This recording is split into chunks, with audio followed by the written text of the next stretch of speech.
अध्याय 471 माता भाग 3। बाई यू ने हल्के से अपना सिर हिलाया। ये सिर्फ एक कारण था। इससे भी महत्वपूर्ण बात यह है कि आपके पिता नहीं चाहते थे कि आप उनके बारे में थोड़ी भी चिंता करें। हम चले गए क्योंकि मुझे सातवें दानव देवता अमुन से लड़ना था। यही कारण है कि हम अलग हो गए। हमारे प्रतिरोधी ड्रैगन माउंटेन दर्रे पर लौटने के तुरंत बाद आपके पिता ने अमुन के खिलाफ एक निर्णायक लड़ाई लड़ी। वह लॉन्ग हाओ चेन चकित रह गया। इस क्षण तक वह नहीं जानता था कि उसके पिता के पास वास्तव में उस समय छोड़ने के ऐसे कारण थे। एक पल के लिए वह आश्चर्यचकित हुए बिना नहीं रह सका। यांग हाओहान, जो किसी समय उसके पास पहुंच गया था, उसने अपना हाथ उठाया, उसमें पवित्र आत्मा की ऊर्जा की एक हल्की हवा डाली और अपनी गर्मी से लॉन्ग हाओ चेन के मन को शांत कर दिया। लड़के, शांत हो जाओ। आपके पिता की ताकत के साथ अमून के खिलाफ उनकी जीत की संभावना कम से कम 60% है। हालांकि वह अभी तक उस युद्ध से नहीं लौटा है, राक्षस पक्ष ने भी अमुन की जीत की घोषणा नहीं की है। ये लड़ाई सिर्फ हम दोनों की है। पापा वापस क्यों नहीं आए? हो सकता है। लॉन्ग हाओ चेन का सिर चिंताओं से भरा हुआ था। यांग हाओहान ने अपना सिर हिलाया। आपके पिता निश्चित रूप से अभी भी जीवित हैं। ऐसा इसलिए है क्योंकि एक दिव्य शूरवीर के रूप में यदि वह युद्ध में मर जाता तो उसका दिव्य सिंहासन स्वचालित रूप से गठबंधन में वापस आ जाता। लेकिन ये देखते हुए कि उनका दिव्य सिंहासन अब तक वापस नहीं आया है, वह अभी भी जीवित है। बात सिर्फ इतनी है कि हम नहीं जानते कि वह कहाँ है। वह निश्चित रूप से किसी महत्वपूर्ण कार्य में व्यस्त है और इसीलिए वह वापस नहीं लौटा है। इतनी चिंता मत करो, हम इस समय से लोगों को उनकी तलाश में भेज रहे हैं। यांग हाओहान के स्पष्टीकरण के साथ लॉन्ग हाओ चेन अंततः शांत हो गया। उसकी बुद्धि के साथ शांत होने के बाद उसका मस्तिष्क तेजी से काम करने लगा। उसने पूछा, यांग हाओहान, चूंकि मेरे पिता अभी तक वापस नहीं आए हैं, इसलिए अमुन को पवित्र युद्ध में भाग लेना चाहिए, है ना? यांग हाओहान ने सिर हिलाया। हमारे प्रतिरोधी ड्रैगन माउंटेन पास को सौंपे गए 8 राक्षस देवताओं में से एक अमुन है। समीनागा के साथ वे दोनों मिलकर राक्षस सेनाओं की कमान संभाल रहे हैं। लॉन्ग हाओ चेन ने पूछा, तो क्या हम उस अमुन से मेरे पिता के ठिकाने के बारे में पूछ सकते हैं? यांग हाओहान ने आह भरी, मुश्किल से। अमुन अन्य राक्षस देवताओं की तरह नहीं है। उन्हें निडर दानव देवता के रूप में जाना जाता है। शैतानों में उससे बढ़कर युद्ध का शौकीन कोई नहीं। सातवें दानव देवता के रूप में भी उनकी जाति से उनका कोई अधीनस्थ नहीं है। कुछ समय पहले निडर दानव कबीला उसके अधीन आना चाहता था, लेकिन उन्हें जबरन अस्वीकार कर दिया गया। इसका कारण बस इतना था कि बर्स्कर डेविल्स उसके साथ जुड़ने के लिए बहुत कमजोर और अनुपयुक्त हैं। अमून के दिमाग में सिर्फ लड़ाई है। ये राक्षस देवता भी है जिसने हमारे गठबंधन में अधिकांश शक्तियों का वध किया है। लड़ाई के समय में वह सिर्फ एक पागल आदमी है, लेकिन अमून के पास अच्छे अंक हैं। उसे बस एक अच्छी लड़ाई पसंद है और यहाँ तक कि वह अपने से कमजोर सामान्य सैनिकों पर हमला करना भी उचित नहीं समझता। उसने जिन लोगों का नरसंहार किया वे हमारे टेम्पल अलायंस के सबसे शक्तिशाली ताकतवर लोग थे। आपके पिता और अमून के बीच पहले ही 4 लड़ाइयां हो चुकी हैं, जिनमें से प्रत्येक बेहद कड़वी थी और कोई भी प्रतिद्वंद्वी को खत्म करने में कामयाब नहीं हुआ। लेकिन उन्होंने कुछ दोस्ती भी बनाई। आपके पिता और अमून इस बात पर सहमत थे कि जब तक उन दोनों के बीच विजेता का फैसला नहीं हो जाता, वे हल्के ढंग से युद्ध में शामिल नहीं होंगे। तो भले ही अमून यहाँ है, वह वास्तव में आपके पिता के अस्तित्व के विरुद्ध एक निवारक है। अतीत में उसके अधीन राक्षस पहले ही कई परीक्षण हमले कर चुके हैं। उस समय वे किसी भी युद्ध में उपस्थित नहीं हुए। इससे पता चल रहा है कि आपके पिता को ज्यादा परेशानी नहीं हो सकती। अमून भी उसकी तलाश कर रहा है। निडर दानव भगवान अमून। लॉन्ग हाओ चेन की मुठ्ठियां अनजाने में भींच गई थीं। उसके दिमाग में सबसे गहरी स्मृति लॉन्ग जिंगयू द्वारा कयामत और वध के दिव्य सिंहासन को बुलाने की थी। उनके पिता की लंबी छवि उनके मन पर गहराई से अंकित थी। एक दिन मैं भी इस निडर दानव भगवान को चुनौती दूंगा। यांग हाओहान मुस्कुराए, चलो, मेरा विश्वास है कि भविष्य में तुम निश्चय ही अपने पिता से भी अधिक असाधारण दिव्य शूरवीर बनोगे। मैं उस दिन के जल्दी आने की उम्मीदों से भरा हुआ हूँ। उस समय कदाचित तुम राक्षसों के दुःस्वप्न बन जाओगे। चलो फिर, हमें शहर जाना है। निकट भविष्य में आप बहुत व्यस्त रहने वाले हैं। लॉन्ग हाओ चेन ने यांग हाओहान पर संदेहपूर्ण दृष्टि डाली। उसे समझ नहीं आया कि इसका क्या मतलब है, परंतु वह उसके पीछे शहर में आ गया। अपने बेटे का मूड हल्का देखकर बाई यू ने चुपचाप आराम किया। उसके चेहरे पर एक अगोचर कड़वाहट झलक रही थी। अपने बेटे की बाह पर गर्मजोशी से झुकते हुए वह सोचने लगा, मेरा छोटा हाओचेन बड़ा हो गया है। शहर आते समय यांग हाओहान ने लोंग हाओचेन से कहा, मेरे पास शेंग यू के बारे में अच्छी खबर है। हालांकि हमें मूल रूप से आपसे बहुत उम्मीदें थीं, आपने हमें एक के बाद एक अच्छे आश्चर्य दिए जो हमारी कल्पना से परे थे। अब तक का सबसे कम उम्र का general grade diamond Hunt squad बन गया है और सबसे कम उम्र का commander grade diamond Hunt squad भी बन गया है। अब तक आप उन दिनों अपने पिता से भी अधिक अद्भुत हैं। जब योद्धा के मंदिर के बूढ़े कियू ने मुझसे कहा कि आप निश्चित रूप से 30 वर्ष की आयु से पहले एक दिव्य शूरवीर बन जाएंगे, तो मैं आमतौर पर सोचता था कि वह अतिशयोक्ति कर रहा था, लेकिन अब ऐसा लगता है कि वह वास्तव में सही था। 18 तक पहुंचने से पहले ही आप 7वें चरण पर पहुंच चुके हैं। लोंग हाओचेन का चेहरा थोड़ा लाल हो गया। दादाजी यांग, इसे ज्यादा मत करो। ये पहली बार है कि मैं हमारे नाइट टेम्पल में आ रहा हूं। मुझे आश्चर्य है, मेरे लिए आगे आपकी क्या योजनाएं हैं? यांग हाओहान के चेहरे पर मुस्कान थी। क्या आप सोच रहे हैं कि हम आपको एक बहुत ही गुप्त स्थान पर छिपाने के लिए यहां लाए हैं ताकि राक्षस आपको ढूंढ न सके? लोंग हाओचेन आश्चर्यचकित था, लेकिन या अनजाने में उसके शब्दों को महसूस किया।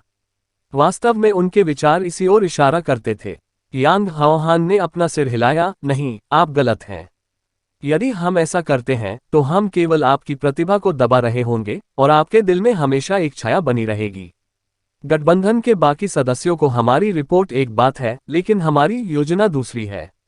हमने पहले ही आपका पालन पोषण करने के लिए अपना सर्वश्रेष्ठ प्रयास करने का निर्णय ले लिया है, और युद्ध क्षेत्र एक शूरवीर के रहने के लिए सबसे अच्छी जगह है। लोंग हाओचेन को सुखद आश्चर्य हुआ। ये पहली बार था जब उसने एलायंस टेम्पल से ऐसी खबर सुनी थी। दादाजी यांग, क्या आप मुझे युद्ध के मैदान में कदम रखने की इजाजत दे रहे हैं? यह एकदम सही है, तो आप इसे कब रोकेंगे? मैं अब जा सकता हूं। किसी कारण से उनकी टीम के अलग हो जाने के बाद लोंग हाओचेन का बच्चों जैसा स्वभाव पूरी तरह से मुक्त हो गया था। एक कप्तान की तरह अपना शांत स्वभाव खोकर वह और अधिक गतिशील लगने लगे। यांग हाओहान ने जवाब दिया, आपकी खेती बहुत बढ़ गई है, लेकिन आपके तकनीकी पक्ष के बारे में क्या? मैं जानता हूं कि आपने पवित्र शहर में कुछ कौशल खरीदे हैं, लेकिन वे पर्याप्त नहीं हैं। मैं आपके अध्ययन के लिए तकनीकों की एक श्रृंखला की व्यवस्था करूंगा, और सबसे पहली चीज जो आप करेंगे वह है कि उनके उपयोग से खुद को परिचित करें। ऐसा मत सोचो कि यह इतना आसान होगा। कुछ तकनीकें बड़े प्रयास के बिना क्रियान्वित नहीं की जा सकती। लोंग हाओचेन ने सिर हिलाया। ये कुछ ऐसा था जो उसे मूल रूप से करना था। यांग हाओचेन ने आगे कहा, दूसरे बिंदु के रूप में आपको मित्रिल फाउंडेशन नाइट्स बनना होगा। पिघला हुआ मित्रिल कवच प्राप्त करने के बाद आपकी स्वयं की रक्षा करने की क्षमता काफी बढ़ जाएगी। साथ ही राक्षसों के लिए अपने अस्तित्व का पता लगाना और भी कठिन हो जाएगा। इन परिस्थितियों को बहुत कठिन नहीं माना जा सकता। इससे आप समझ सकते हैं कि मैं आप लोगों के लिए चीजों को अधिक कठिन नहीं बना रहा हूं। लोंग हाओचेन इस खबर से खुश थे। कोई समस्या नहीं, कोई समस्या नहीं। जितनी जल्दी हो सके युद्ध के मैदान में प्रवेश करने का अधिकार अर्जित करने के लिए मैं इन तकनीकों को प्रशिक्षित करने के लिए अपनी पूरी कोशिश करूंगा। यांग हाओहान ने मुस्कुराते हुए कहा, ओहो, ऐसा लगता है जैसे आप मित्रिल फाउंडेशन नाइट टेस्ट को अपनी आंखों में नहीं डाल रहे हैं। लोंग हाओचेन ने शर्मिंदगी से अपना सिर खुजलाया, फिर भी उसे जवाब दिया, मुझे लगता है कि मैं इसे पास कर पाऊंगा। दूसरी तरफ हान यू का चेहरा दर्दनाक था। वह अब छठे साधना चरण पर था, लेकिन नाइट्स विद मित्रिल फाउंडेशन परी क्षण में भाग लेने के लिए 7वें चरण का होना एक बुनियादी आवश्यकता थी। और इसके अलावा मित्रिल फाउंडेशन नाइट्स 7वें चरण के चरम पर अस्तित्व में थे। लोंग हाओचेन की मौजूदा ताकत के साथ परीक्षा पास करना कोई समस्या नहीं थी, लेकिन उसके लिए यह इतना आसान नहीं था। यांग हाओहान के चेहरे पर एक रहस्यमयी मुस्कान थी। इस परीक्षा को इतने हल्के में मत लीजिए। आप दूसरों के समान नहीं हैं। किंड्रेड ऑफ लाइट के रूप में आपके पास एक विशेष संविधान है और आप ही अगले उत्तराधिकारी के रूप में नामित हैं हमारे शूरवीर मंदिर के नेता। कोई भी परीक्षा दूसरों की तुलना में आपके लिए अधिक कठिन होगी। समय आने पर आपको ये समझ आ जाएगा। जी श्रीमान, लोंग हाओचेन ने बिना नजर घुमाए उसे यह उत्तर दिया। उसके लिए सबसे बुरी स्थिति सुरक्षा के लिए जेल में बंद होना होगी। अगर चीजें इस तरह से होती तो वास्तव में इसे सहन करना कठिन होता। जबकि कुछ टेस्ट पास करने के बाद उन्हें इस बात का पूरा भरोसा हो गया था। भले ही उसकी ताकत अपर्याप्त थी, कुछ साधना समय के बाद वह इसे हासिल करने के लिए बाध्य था। यह उनकी प्रतिभा की तरह ही उनकी ताकत पर उनका भरोसा था। रेसिस्टिंग ड्रैगन माउंटेन पास की सीमा एक्सोर्सिस्ट माउंटेन पास से काफी बड़ी थी। वास्तव में यह अपने आप में एक बहुत ऊंचे पहाड़ पर था और पूरा किला इसमें खोदा गया था। पहाड़ी दर्रे में प्रवेश करने के बाद लॉन्ग हाओचेन को हल्का सा एहसास हुआ कि इस पहाड़ के आसपास एक बेहद भयानक आभा मौजूद है। हालांकि उसे नहीं पता था कि यह क्या था, लेकिन उसे थोड़ा सा अंदाजा था कि यह नाइट टेम्पल का एक अंतिम हथियार होना चाहिए। हालांकि रेसिस्टिंग ड्रैगन माउंटेन पास के पास एक्सोर्सिस्ट माउंटेन पास की तरह कोई प्राकृतिक सुरक्षा नहीं थी, लेकिन खराब मौसम के कारण इस तरफ आपूर्ति प्राप्त करना बहुत मुश्किल हो गया था। रेसिस्टिंग ड्रैगन माउंटेन पास में प्राकृतिक संसाधनों को संरक्षित करने के लिए मनुष्यों को कम से कम 3 साल तक आपूर्ति का भंडारण करना होगा। चाहे सामने हो या पीछे, आसपास का क्षेत्र ठंडी भूमि थी। हालांकि महान दानव सेनाएं प्रतिरोधी ड्रैगन माउंटेन दर्रे के सामने तैनात थीं, लेकिन उनके दिन आराम से नहीं बीते। हर दूसरे दिन भयानक बर्फीले तूफान आते थे और शिविर की ठंड से बचाव के बिना छठे चरण के बिजलीगर भी शायद ही लंबे समय तक जीवित रह सके। लेकिन इन शिविरों की सुरक्षा भी अक्सर इन तूफानों से अभिभूत हो जाती थी। इस कारण से हालांकि राक्षस सेनाएं पहले से ही कुछ समय के लिए तैनात थीं, लेकिन उनके हमले उतने मजबूत नहीं थे। बर्फ और बर्फ का उपयोग करके उन्होंने एक साधारण किला बनाया, जिससे राक्षस सेनाएं थोड़ी अधिक आरामदायक हो गईं। आखिरकार प्रतिरोधी ड्रैगन माउंटेन दर्रे को तोड़ना 1 या 2 दिन की बात नहीं थी। इस बार राक्षसों ने बहुत अधिक निवेश किया, मानो बहादुरी से हमला शुरू करने के लिए इतने वर्षों से की गई बचत निकाल ली हो। अध्याय 472 अग्रिम पंक्ति से आने वाला एक पत्र भाग 1। यांग हाओहान ने मुख्यालय में लॉन्ग हाओचेन और हान यू के रहने की व्यवस्था की। लॉन्ग हाओचेन अपनी मां के घर के बगल में रह रहा था। उसके पास 2 दिन बिताने के बाद उसने हान यू के पास प्रशिक्षण लेना शुरू कर दिया। नाइट टेम्पल का मुख्यालय रेजिस्टिंग ड्रैगन माउंटेन पास के अंदर गहरे भूमिगत में स्थित था। ये शूरवीर का सच्चा मंदिर था। पवित्र पर्वत के साथ दक्षिण की ओर के शूरवीरों में से इन दोनों को नाइट टेम्पल के महान खजाने कहा जाता था।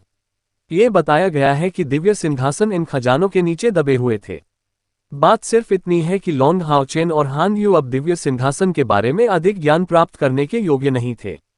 लॉन्ग हाओचेन को आश्चर्य हुआ कि नाइट का मंदिर हत्यारे के मंदिर या योद्धा के मंदिर जितना भव्य नहीं लग रहा था।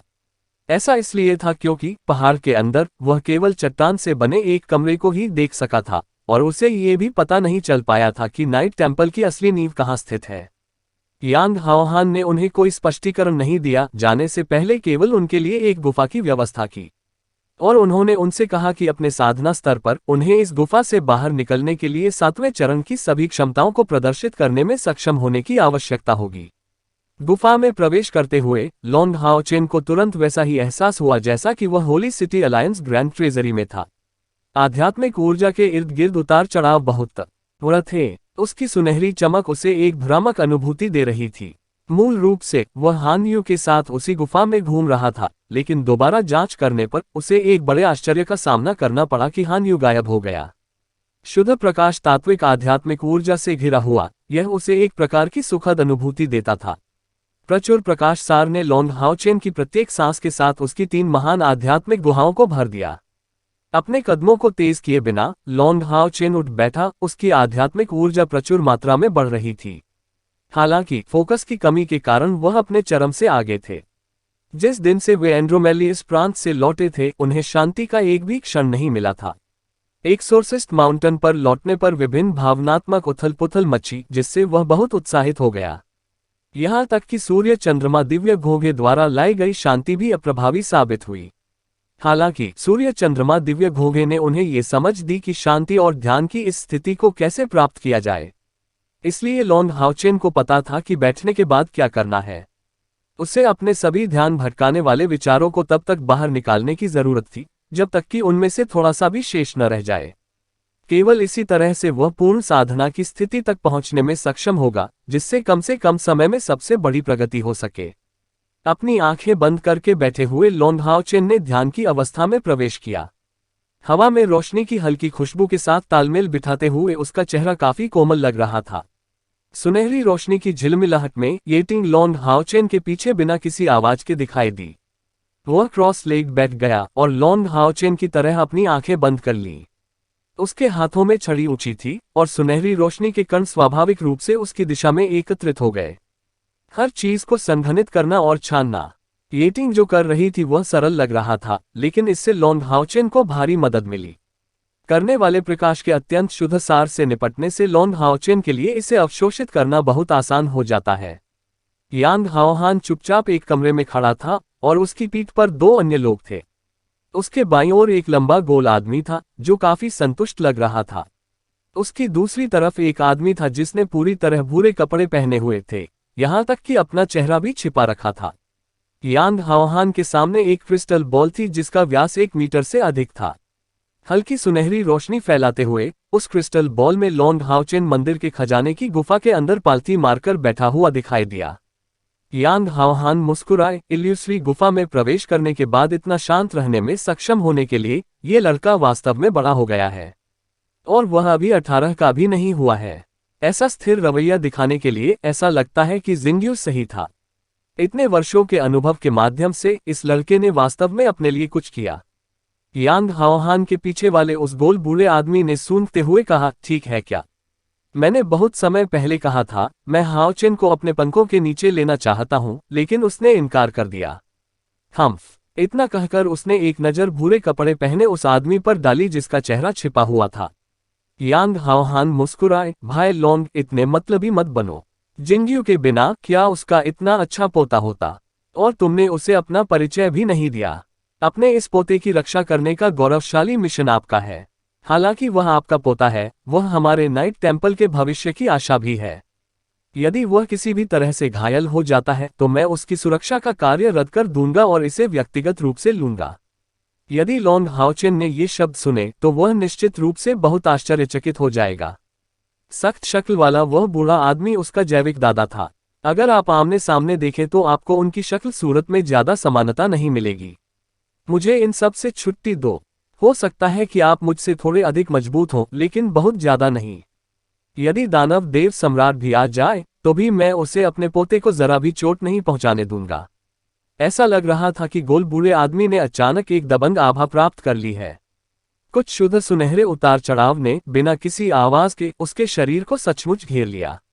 लॉन्ग तियानिंग नाम का ये बूढ़ा व्यक्ति टेंपल एलायंस का एक और दिव्य शूरवीर है जो आदेश और कानून के दिव्य सिंहासन, नियंत्रण और संयम के दिव्य शूरवीर का वाहक है। लॉन्ग हाओचेन को छोड़कर यहां तक कि एलायंस टेंपल के भीतर भी लॉन्ग तियानिंग और लॉन्ग जिंग्यू के बीच संबंधों के बारे में बहुत कम उच्च पदस्थ लोग ही जानते हैं। ये लंबे परिवार में एक मानक नियम था।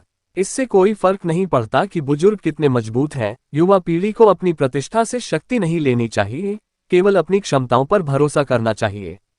उस समय की बात करें तो लॉन्ग जिंग्यू ने अपने स्वयं के प्रयासों पर भरोसा किया और अंततः एक दिव्य शूरवीर बन गया। यांग हाओहान ने आह भरते हुए कहा, इस बार राक्षस दंगों में आ रहे हैं। पवित्र युद्ध के नतीजे की भविष्यवाणी करना अभी भी मुश्किल लगता है। यहां तक कि बूढ़ा भी अलायंस द्वारा रिजर्व में रखे जा रहे राक्षस अपने पहाड़ों से निकले हैं, लेकिन दानव शक्तियां अभी भी हमसे कहीं अधिक हैं। आशा है गठबंधन की युद्ध योजनाएं सफलतापूर्वक क्रियान्वित हो सकेंगी। लॉन्ग तियानिंग ने पूछा, क्या ये सिर्फ टालना नहीं है? हम रेंगना जारी रख सकते हैं और संसाधनों पर संघर्ष कर सकते हैं। इस तरह आगे बढ़ने से राक्षसों का हारना तय है। इस पवित्र युद्ध में केवल हम ही हैं जो अनिश्चित काल तक चलने की क्षमता रखते हैं। आप देखेंगे, अब से कुछ वर्षों में भोजन के मामले में राक्षस खत्म होने के करीब होंगे। यांग हाओहान ने जवाब दिया, दानव देवता सम्राट ने निश्चित रूप से पहले इसके बारे में सोचा था। भाई लॉन्ग, इतने आशावादी मत बनो। भूरे रंग के दूसरे व्यक्ति ने उत्तर दिया, मैं अब जा रहा हूं। चूंकि हाओचेन गठबंधन में लौट आया है, मैं निश्चिंत हो सकता हूं। लॉन्ग तियानिंग ने अपनी भौहें सिकोड़ ली, आप कहां जा रहे हैं? भूरे कपड़े पहने आदमी की आवाज हत्या के इरादे से भरी हुई थी, राक्षस को पीछे लाओ। ये कहकर वह मुड़ा और बड़े कदमों से चल दिया। लॉन्ग तियानिंग और यांग हाओहान ने एक दूसरे से नजरें मिलाईं। भाई यांग, हाओचेन के इल्यूसरी गुफा से निकलने के बाद मैं उनसे मिलना चाहता हूं और उन्हें व्यक्तिगत रूप से उनकी जांच के लिए ले जाना चाहता हूं। ये कैसा लगता है? यांग हाओहान ने सिर हिलाया, यह मामला आपके और आपके पोते के बीच छोड़ा जाना है। जो चाहे करो। हालांकि मैं शहर की रक्षा का विशेषज्ञ नहीं हूं। स्थायी ड्रैगन माउंटेन पास आपके देखे बिना नहीं रह सकता। लॉन्ग तियानिंग ने इन शब्दों पर सिर हिलाया, यह इतने लंबे समय तक नहीं रहेगा। मैं बंद दरवाजों के पीछे खेती करने जा रहा हूं। जब लॉन्ग हाओचेन बाहर आए तो कृपया मुझे सूचित करें। हाँ, क्या लॉन्ग हाओचेन उतना ही शांत था जितना वह दिखता था? ऐसी बात नहीं थी। जैसे ही उसकी आंखें बंद हुई, विभिन्न छवियां उसके सामने प्रकट हो गईं। सबसे पहले कैयर की अपनी पोल पकड़े हुए छवि आई, उसके बाद भगवान के चुने हुए व्यक्ति के रूप में उसके अचानक जागने का समय आया। फिर यह तुरंत उस समय पर स्थानांतरित हो गया जब वह अपने कमरे में बैठी थी, उस समय पर जब वे अलग हुए थे। कैयर के बाद उसके पिता की छवि आई, जो उसे सख्ती से देख रहा था और उससे कुछ कहता हुआ प्रतीत हो रहा था। फिर अपनी माँ के पीछे चली गई। उसकी आंखें अभी भी उदास और उदास थीं।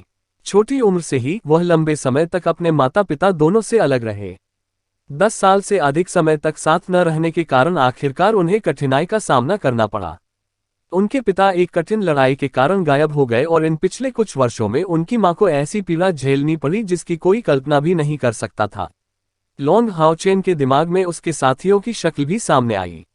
एक्सोर्सिस्ट माउंटेन पास पर उनकी पहली लड़ाई से लेकर विस्लिंग कैविन्स की महान लड़ाई तक, फिर south mountain pass, illusory paradise और मेलांचोली दलदल का एपिसोड। ये सभी दृश्य लॉन्ग हाओचेन के दिमाग में बहुत स्पष्ट रूप से चमक रहे थे। इन परिस्थितियों में वह कैसे शांत रह सकते थे? हल्की सी अनुभूति ने उसकी रीढ़ की हड्डी में सिहरन पैदा कर दी। लॉन्ग हाओचेन को पूरी तरह से पता था कि यह सौभाग्य की बात है कि वह शांत रहने में कामयाब रहा और उसने समय से पहले आगे बढ़ने की हिम्मत नहीं की, अन्यथा उसका दिमाग खराब हो सकता था। जो चिंताएं उसे भर रही थीं, उन्हें नीचे धकेला जा सकता था, लेकिन वे धीरे धीरे उसके संकल्प को प्रभावित करने के लिए बाध्य थीं, जिससे भगवान के चुने हुए व्यक्ति का शुद्ध हृदय प्रभावित हो रहा था।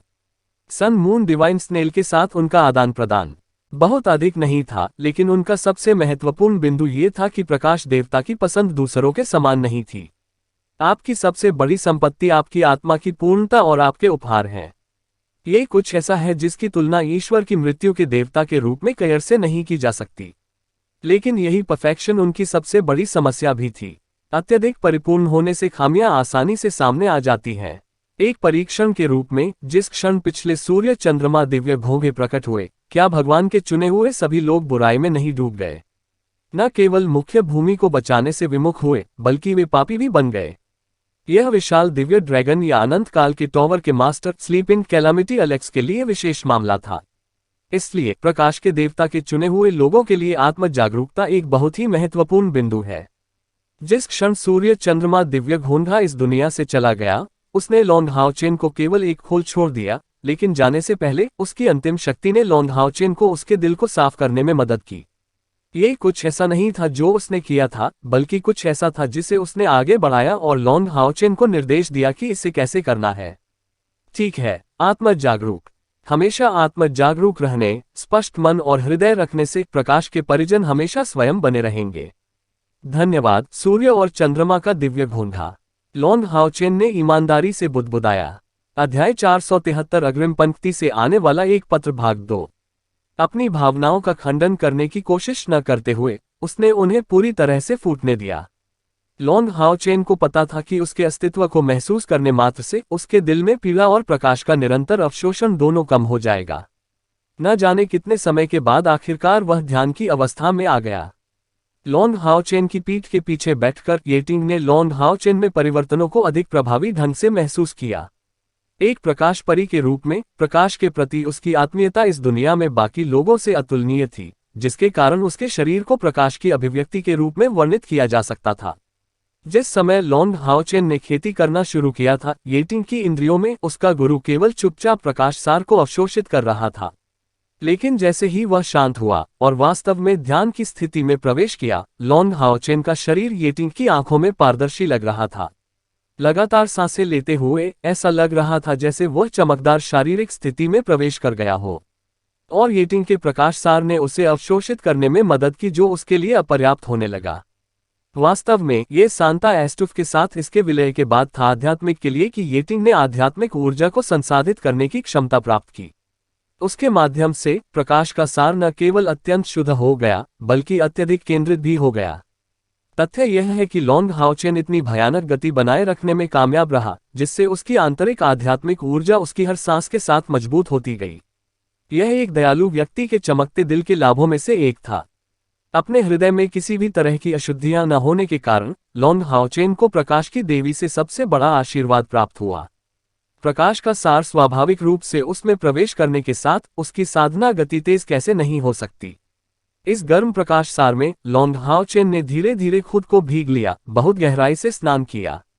धीरे धीरे अपने दिल के सभी बोझों को दूर करते हुए अपना सारा ध्यान प्रकाश को समझने में केंद्रित करें। उसके शरीर के चारों ओर की चमक तीव्र होने लगी, क्योंकि क्रिस्टल बॉल के माध्यम से यांग हाओहान ने इन क्रमिक परिवर्तनों पर ध्यान दिया। हालांकि ये रक्षा और रणनीति डिवाइन नाइट संभवतः इतने लंबे समय तक लॉन्ग हाओचेन पर नजर नहीं रख सका। युद्ध क्षितिज पर था और उसके पास प्रबंधन करने के लिए कई अन्य मामले थे।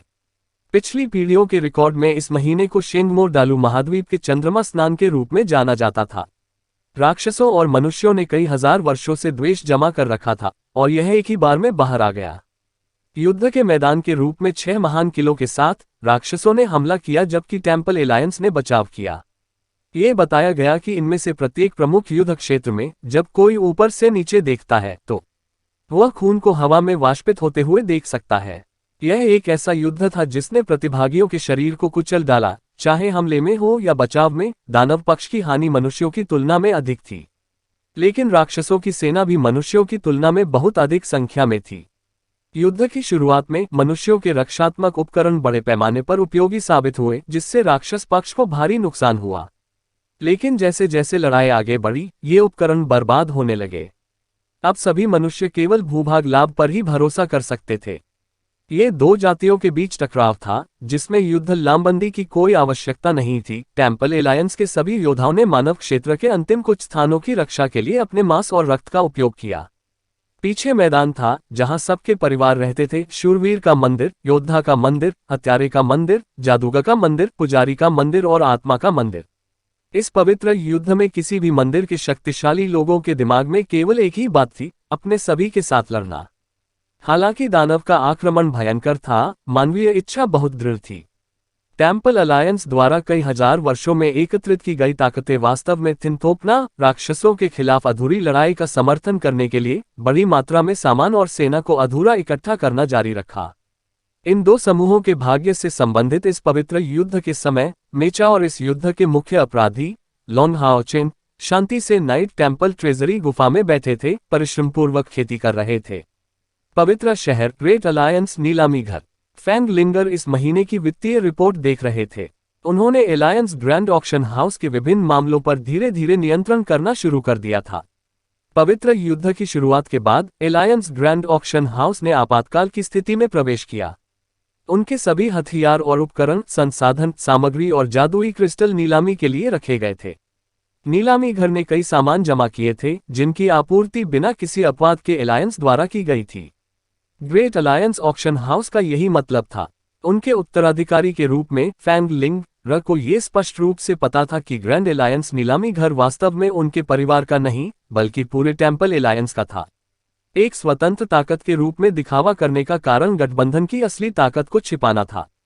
पवित्र युद्ध की शुरुआत में एलायंस ग्रैंड ऑक्शन हाउस द्वारा एकत्रित वित्तीय संसाधन आवश्यक साबित हुए। विभिन्न नीलामी घर स्पिरिट ऊर्जा का उपयोग करके हथियारों और उपकरणों के सबसे बड़े आपूर्तिकर्ता बन गए। सुबास के महान घराने में एक सख्त संग्रह प्रक्रिया के माध्यम से विभिन्न शक्तिशाली हथियार, जादुई क्रिस्टल और यहां तक कि कई प्रकार के जादुई तोप प्रकार के हथियारों को अग्रिम पंक्ति में पहुंचाया गया। ये हजारों वर्षों से एकत्रित की गई संपत्ति थी।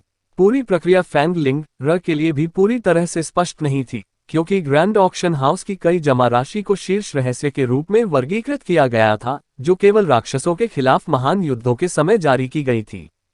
थकावट से अपनी आंखें मलते हुए फैंग लिंग र एक सीट पर झुक गई। उसकी स्पष्ट आंखें तीव्र चिंता से भरी थीं। क्या गठबंधन सचमुच ऐसा करेगा? राक्षसों का आगमन बहुत अचानक हुआ था। वास्तव में दानव देवता सम्राट ने वास्तव में इसे समाप्त करने की शर्त के रूप में एक व्यक्ति को लिया, और वह था ये कप्तान। क्या वे लड़ाई के केंद्र में नहीं थे? इस बिंदु के बारे में सोचते हुए किसी कारण से फैंग लिंग र को ऐसा महसूस हुआ जैसे उसका अपना दिल कस रहा था। धुंधले ढंग से उसके सिर में एक लंबी आकृति दिखाई दी, चमकदार गंजा सिर और सरल मुस्कान। सबसे अविस्मरणीय बात यह थी कि जब उसने उसे देखा तो उसे संतुष्टि की अगोचर अनुभूति हुई। क्या वह अभी भी जिंदा है? एक हल्के झटके के साथ फैंग लिंगर ने अवचेतन रूप से अपने हाथ भींच लिए। ठीक इसी वक्त थपथपाहट की आवाजें सुनाई दे रही थीं। प्रवेश करता है। फैंग लिंगर ने तुरंत अपनी बढ़ती भावनाओं को दबा दिया। नीचे जा रहा हूं उसने अपना सिर घुमाकर अपनी दृष्टि फिर से बही खाते पर केंद्रित कर दी। मिस लिंगर, आपके लिए एक पत्र आया है। एक स्टाफ सदस्य ने दरवाजा खोला और सम्मानजनक सलामी देने और जाने से पहले पत्र उसकी मेज पर रख दिया। एक पत्र। फैंग लिंगर ने अवचेतन रूप से पत्र पकड़ लिया। सुरक्षा की दृष्टि से यह जादुई छाप वाला एक स्क्रॉल था। बलपूर्वक हटाए जाने पर सील गायब हो जाएगी और पत्र की सामग्री स्वयं नष्ट हो जाएगी।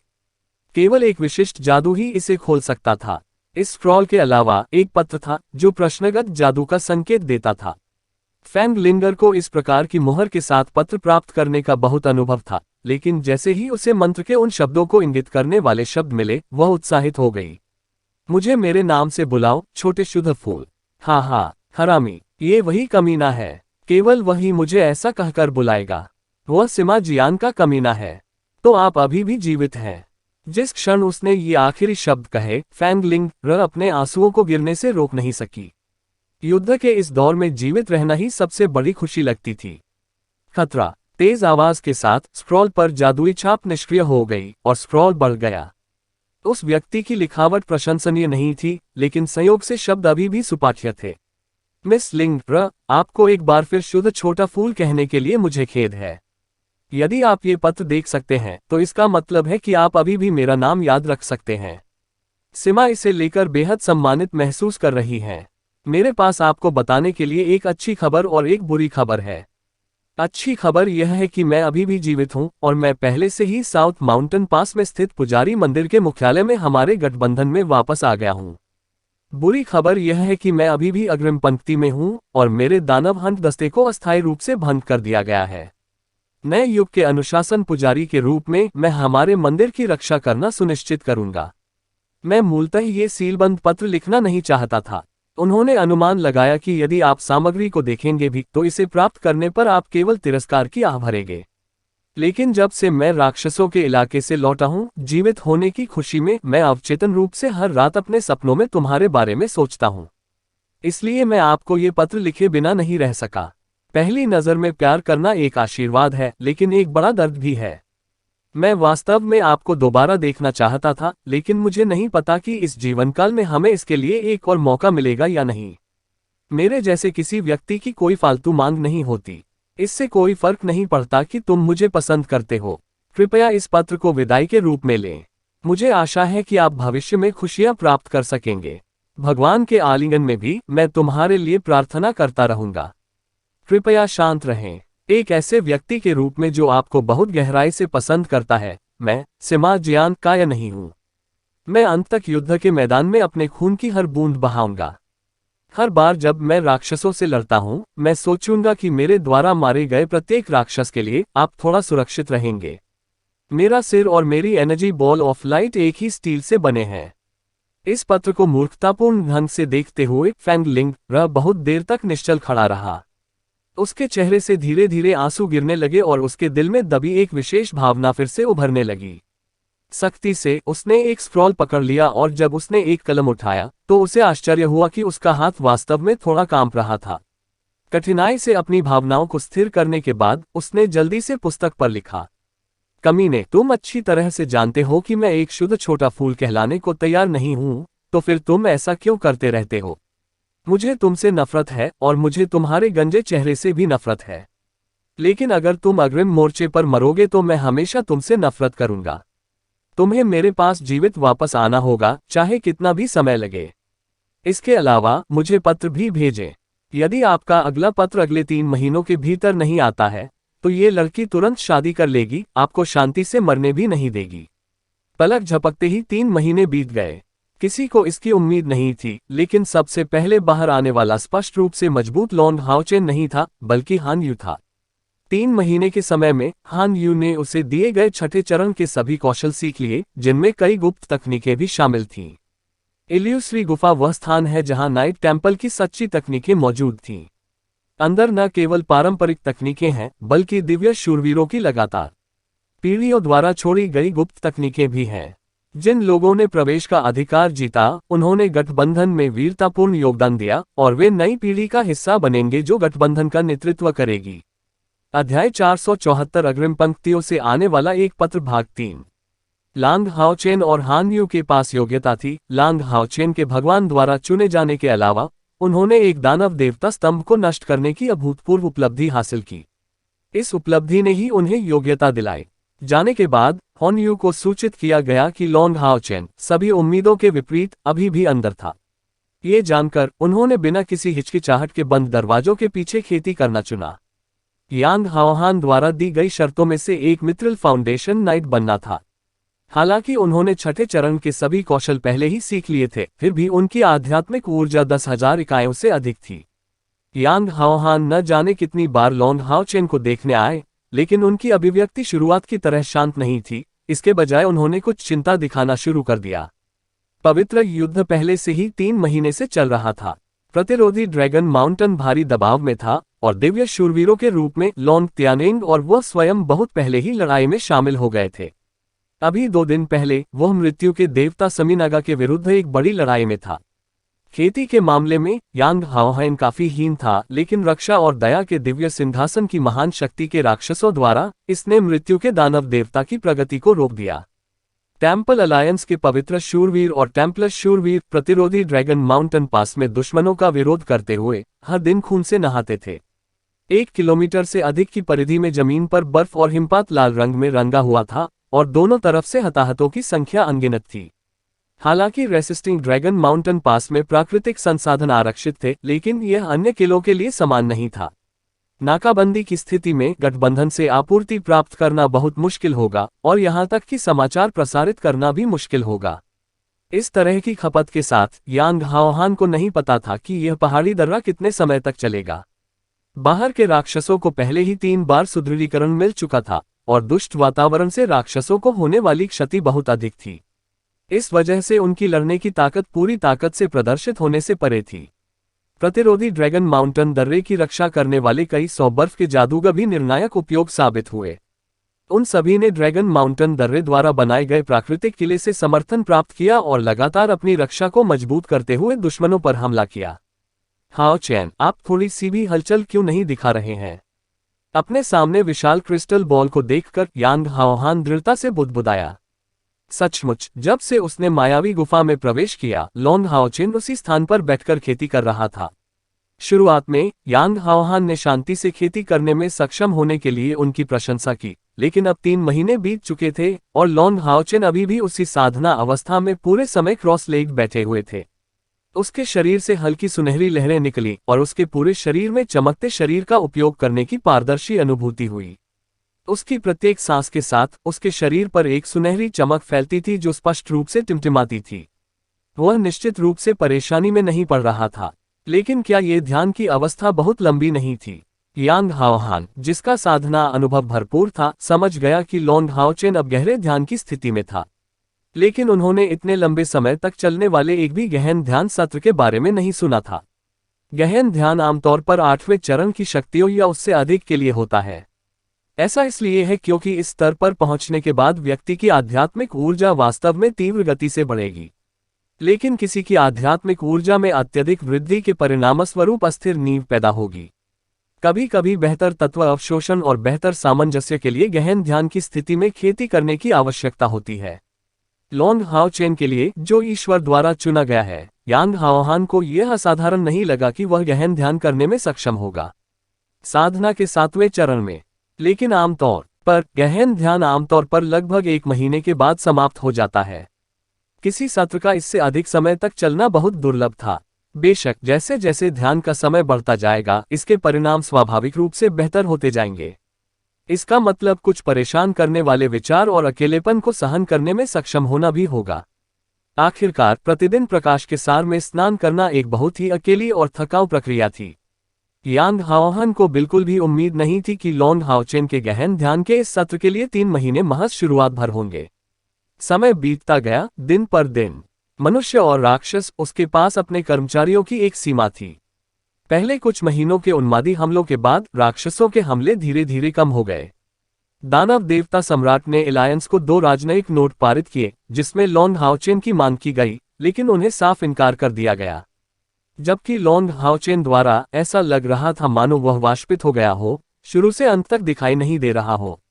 लड़ाइयां अभी भी चल रही थीं, और जैसा कि एलायंस को उम्मीद थी, प्रारंभिक चरण में कोई भी वास्तविक राक्षस शक्ति सामने नहीं आई। दोनों पक्ष धीरे धीरे अपनी ताकत का प्रदर्शन कर रहे थे।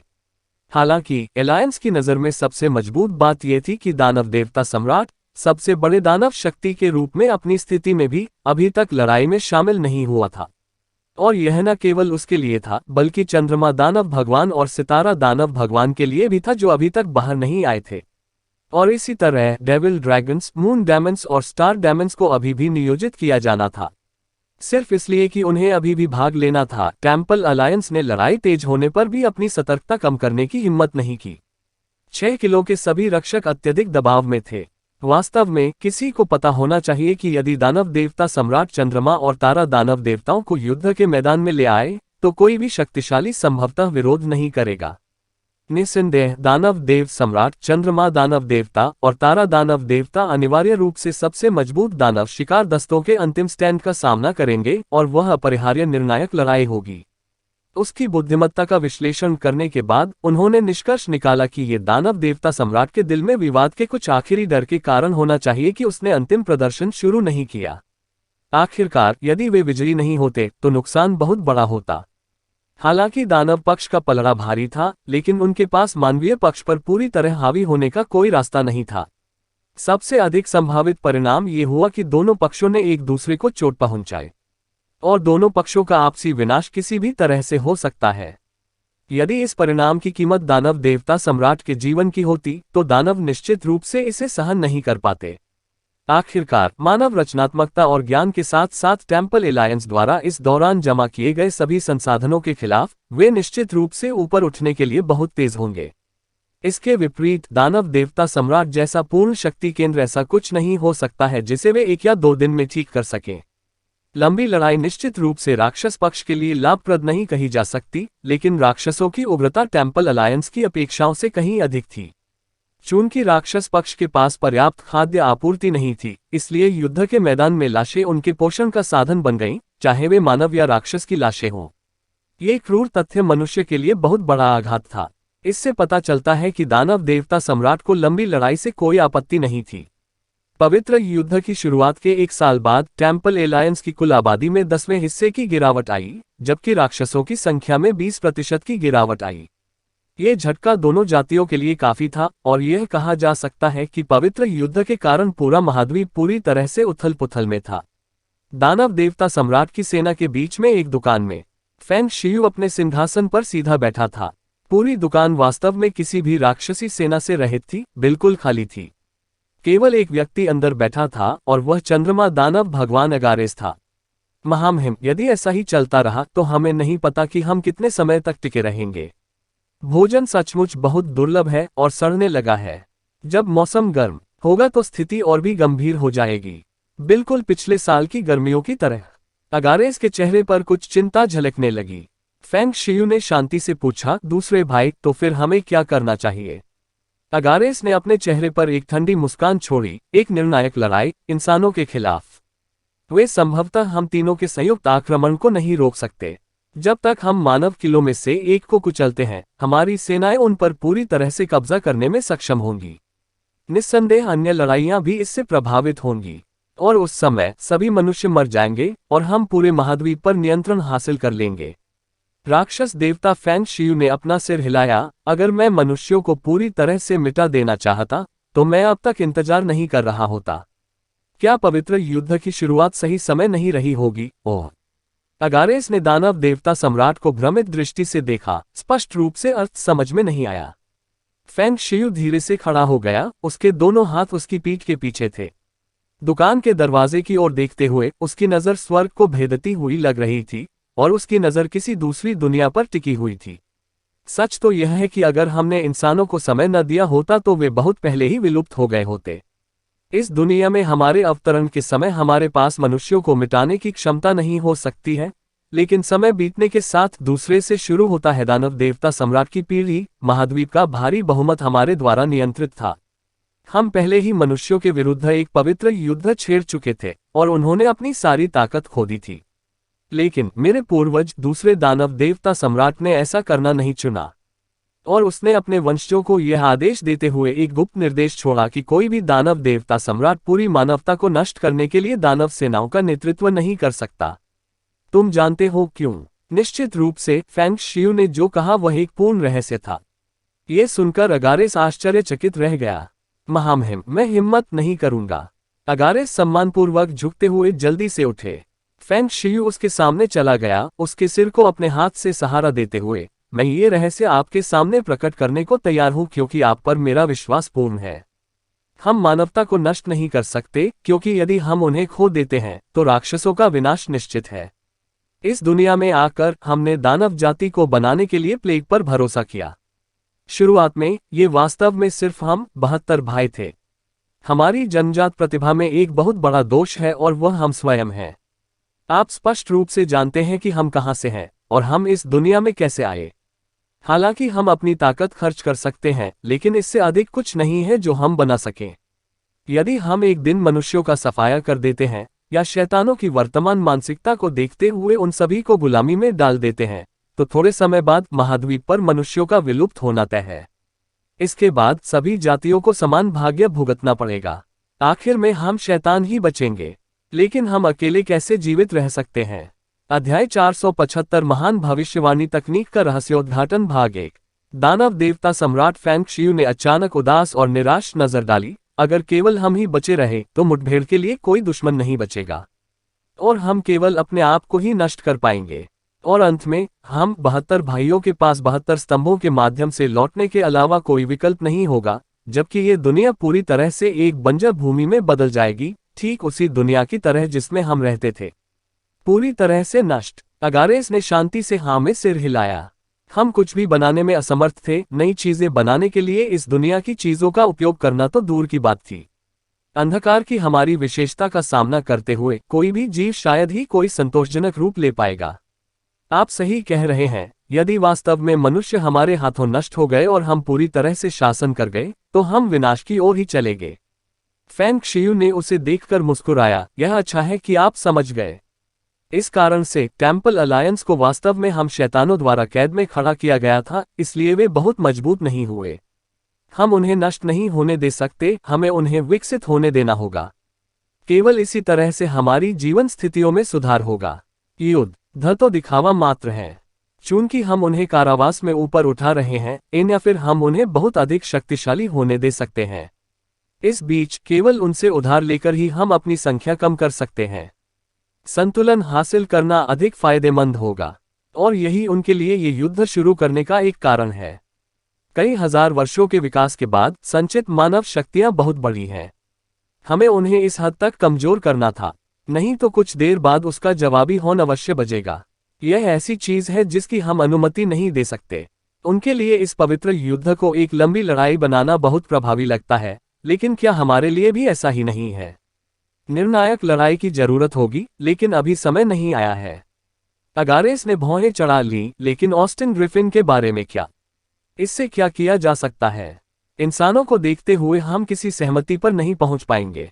दानव देवता सम्राट की आंखें तुरंत ठंडी हो गईं। हमें ऑस्टिन ग्रिफिन को नष्ट करने की जरूरत है, ये तथ्य की बात है। चाहे कुछ भी कीमत चुकानी पड़े, उसे इस दुनिया में रहने के लिए नहीं छोड़ा जा सकता। हमारे आत्मविनाश की तुलना में ऑस्टिन ग्रिफिन बहुत अधिक डरावनी चीज है। एंड्रोमेलियस की मृत्यु हमारे लिए खतरे की घंटी थी। वह इस पवित्र युद्ध का एक और महत्वपूर्ण कारण है। अगारेस ने जवाब दिया, लेकिन क्या हम वास्तव में इसे पकड़ सकते हैं? इसके लिए हमें दुनिया में हर जगह पर नियंत्रण रखना होगा। फेंग शियू ने अपना सिर हिलाया। ऐसा बिल्कुल नहीं है। तीसरा भाई 1 वर्ष के लिए एकांतवास में चला गया। मुझे पूर्वाभास है कि यह आज सामने आ जाएगा। हमारी राक्षस जाति के मस्तिष्क के रूप में ये हमें बताएगा कि हमें आगे क्या करना चाहिए। उसे यह कहते हुए सुनकर चंद्रमा दानव भगवान अगारेस को बहुत आश्चर्य हुआ। आप तीसरा भाई कह रहे हैं? फेंग शियू ने अपने चेहरे पर उदास भाव के साथ सिर हिलाया। हाँ, हमारी राक्षस जाति की समृद्धि के लिए तीसरे भाई ने बहुत बड़ी कीमत चुकाई, लेकिन ये सबसे अच्छा विकल्प था। मुखिया जी सही कह रहे हैं। ये हमारे लिए सबसे अच्छा विकल्प था। एक नारंगी आकृति हवा में संघनित हुई और स्टार दानव भगवान वास्को चुपचाप दानव देवता सम्राट और चंद्रमा दानव भगवान के सामने प्रकट हुए। दिखने में वह पहले से अलग नहीं लग रहा था, लेकिन अगर कोई उसे ध्यान से देखे तो उसे पता चलेगा कि उसकी अभिव्यक्ति सामान्य से कहीं अधिक उदासीन, कम अभिव्यंजक थी और वह बहुत अधिक थका हुआ और बूढ़ा लग रहा था। उसे प्रकट होते देख दानव देव सम्राट उत्साहित हुए बिना नहीं रह सके और अनजाने में एक कदम आगे बढ़ाते हुए बोले, तीसरे भाई, तुम्हारा शरीर कैसा है? अपने चेहरे पर मुस्कान के साथ वास्को ने अपना सिर हिलाया, ये कुछ भी नहीं है चीफ। मैंने अपनी जीवन प्रत्याशा का कुछ हिस्सा खो दिया है, लेकिन इस बार लागू की गई महान भविष्यवाणी सार्थक थी। क्या आप परिणाम सुनना चाहते हैं? फेंग शियू ने एक कड़वी मुस्कान के लिए मजबूर किया, विकल्प को देखते हुए वह ऐसा करने से बचना पसंद करता। आपने बस अपनी जीवन प्रत्याशा का थोड़ा सा हिस्सा नहीं खोया है। मैं अनुभव कर सकता हूं कि आपकी जीवन शक्ति कम से कम 100 वर्ष के लिए क्षीण हो गई है, और आपके दानव कबीले की जीवन प्रत्याशा तारा मूल रूप से इतना लंबा नहीं है। इस बार तो तुम्हारे शरीर को बहुत हानि पहुंची है। उसके अलावा चंद्रमा दानव देवता अगारेस भी वास्को के कंधे को पकड़कर उसकी ओर दौड़े। हालांकि उन्होंने कुछ कहा नहीं, लेकिन उनके हाव भाव भावुकता से भरे हुए थे। भावनात्मक रूप से दानव देवता सम्राट, चंद्रमा दानव देवता और तारा दानव देवता निस्संदेह समूह के सबसे करीबी थे, लेकिन आखिरकार दानव जाति के संप्रभु के रूप में दानव देवता सम्राट के अपने दायित्व थे। यदि उनकी जाति के अस्तित्व को खतरा होता तो उनके अपने बेटे की भी बिना किसी हिचकिचाहट के बलि चढ़ा दी जाती। इस कारण से चंद्रमा दानव देवता और तारा दानव देवता वास्तव में उनके सबसे करीबी लोग थे। वे राक्षसों के लिए भाइयों की जोड़ी की तरह थे। इसलिए भले ही मृत्यु दानव देवता सेमिनागा सोललेस कबीला काफी शक्तिशाली था, ये चंद्रमा और सितारा दानव कुलों के सामने फीका होगा। इसलिए अगारेस और वास्को के सामने सेमिनागा बहुत सम्मानजनक था। वास्को मुस्कुराया, ठीक है दूसरे भाई, तुम्हें ऐसा बनने की जरूरत नहीं है। अगर तुम मेरे साथ ऐसा व्यवहार करोगे तो मुझे बुरा लगेगा। आप जानते हैं कि जीवन शक्ति खो जाने के बाद भी पुनः प्राप्त की जा सकती है। फिर मैं आपको परिणाम बता दूं, वे अब हमारे लिए बहुत महत्वपूर्ण हैं। इस बिंदु पर पहुंचते पहुंचते उसकी अभिव्यक्ति गंभीर हो गई और कोई भी उसकी आंखों को धीरे धीरे साफ नारंगी रंग में बदलता हुआ देख सकता था। दानव देव सम्राट ने उसकी ओर सिर हिलाया, उसकी आंखें चिंता से भर गईं। वास्को ने गंभीर स्वर में जारी रखा, इस वर्ष मेरी महान भविष्यवाणी तकनीक का उपयोग काफी हद तक किया गया, इस जीवनकाल में भविष्यवाणी के मेरे एकमात्र अवसर का उपयोग करते हुए। चीफ की योजना के अनुसार टेम्पल एलायंस के खिलाफ युद्ध में हम जिस बल का उपयोग करेंगे वह ज्यादातर निम्न और मध्यम श्रेणी के शैतान हैं। इस बीच हम अपनी सर्वोच्च ताकतों को संरक्षित करने की पूरी कोशिश करेंगे। इस तरह हम उनकी तुलना में भारी बढ़त बनाए रखेंगे। मेरी भविष्यवाणियों के अनुसार यदि ये पवित्र युद्ध जारी रहा तो परिणाम ये होगा कि कोई भी पक्ष जीत नहीं पाएगा। वास्को ने आगे बढ़ने से पहले थोड़ी देर तक बिना किसी समाधान के खुद से बुदबुदाया, टेम्पल अलायंस की ताकत हमारी कल्पना से भी अधिक है। अगर हम अंतिम जीत हासिल भी कर ले तो वह एक दुखद जीत ही होगी, कुछ ऐसा जिसे हम बिल्कुल भी देखना नहीं चाहते। दानव देवता सम्राट ने सिर हिलाया और उससे पूछा, क्या मंदिर गठबंधन की ताकत हमारी कल्पना से भी अधिक है? किस पहलू में? वास्को ने उत्तर दिया, ये कुछ ऐसा है जिसकी मैं भविष्यवाणी करने में असफल रहा। मुझे बस यही लगा कि टेम्पल अलायंस में एक अत्यंत भयानक शक्ति छुपी हुई है। मैं बल की उत्पत्ति के बारे में स्पष्ट नहीं हूं, लेकिन मुझे यकीन है कि यह इन शीर्षक वाले दानव शिकार दस्तों से नहीं है। ये अस्तित्व काफी खतरनाक हैं, लेकिन आखिरकार ये दुर्लभ हैं। जिस ताकत को वे छिपाना जारी रखते हैं वह हमारी ताकत का केवल 1/3 ही सामना कर सकती है। लेकिन कम से कम अंतिम उपाय के रूप में मानवता को यह नहीं मांगना चाहिए मैंने उससे ताकत उधार ली है। ये सुनकर दानव देव सम्राट की अभिव्यक्ति अचानक कठोर हो गई। मुझे उम्मीद नहीं थी कि इंसानों के पास रिजर्व में इतनी ताकत होगी। इस पवित्र युद्ध की सहजता को देखते हुए छिपी हुई ताकतें सबसे अधिक खतरनाक हैं। कुछ भी हो, इस युद्ध में इंसान अपनी छिपी हुई ताकत का इस्तेमाल करने के लिए मजबूर जरूर होंगे। वास्को ने अपना सिर हिलाया, ये निश्चित नहीं है। आपको चिंता करने की जरूरत नहीं है बॉस। यह मानव निर्मित शक्ति वास्तव में खतरनाक है, लेकिन इसमें एक क्षयकारी गुण है। ऐसा नहीं लगता कि इसका उपयोग इतने लंबे समय तक किया जा सकता है, अन्यथा वे स्वयं ही इससे नष्ट हो जाएंगे। और यह क्षण अब से 20 साल बाद आना चाहिए। दूसरे शब्दों में, यदि हम मनुष्यों को जीवन और मृत्यु के मामले में मजबूर नहीं करते हैं तो इस भयानक शक्ति से हमें खतरा नहीं होना चाहिए। अगारेस ने असमंजस में पूछा, क्या ऐसा हो सकता है कि मनुष्यों ने इस बल का उपयोग करने की पहल नहीं की हो? वास्को ने उत्तर दिया, यही वह चीज है जो मुझे अजीब लगी। महान भविष्यवाणी से मुझे जो समझ आया उससे पता चलता है कि मनुष्य भी इस शक्ति से बहुत डरते हैं, यहाँ तक कि इसे अस्वीकार भी कर देते हैं। इसलिए मुझे यकीन है कि जब तक मानवता के विनाश का निर्णायक मोड़ नहीं आएगा, वे संभवतः इसका उपयोग नहीं करेंगे। ये ताकत 6 महान ताकतवरों से नहीं आनी चाहिए। यदि मैं गलत नहीं हूं तो यह मानव पवित्र शहर से आना चाहिए। उसे सुनकर दानव देव सम्राट एक क्षण के लिए उदास हो गए। बहुत स्पष्ट रूप से वासगो के शब्दों ने उस पर गहरा आघात किया। ये शक्ति राक्षस साम्राज्य को हिला सकती है। वासगो के मुंह से डरावना शब्द निकलवाना इतना आसान नहीं था। तो तीसरे भाई, क्या आपको लगता है कि हमें जितनी जल्दी हो सके पवित्र युद्ध को समाप्त करने की पहल करनी चाहिए? दानव देव सम्राट ने पूछा। स्टार दानव भगवान ने अपना सिर हिलाया। नहीं, इसके विपरीत हमें इस पवित्र युद्ध को जारी रखना होगा।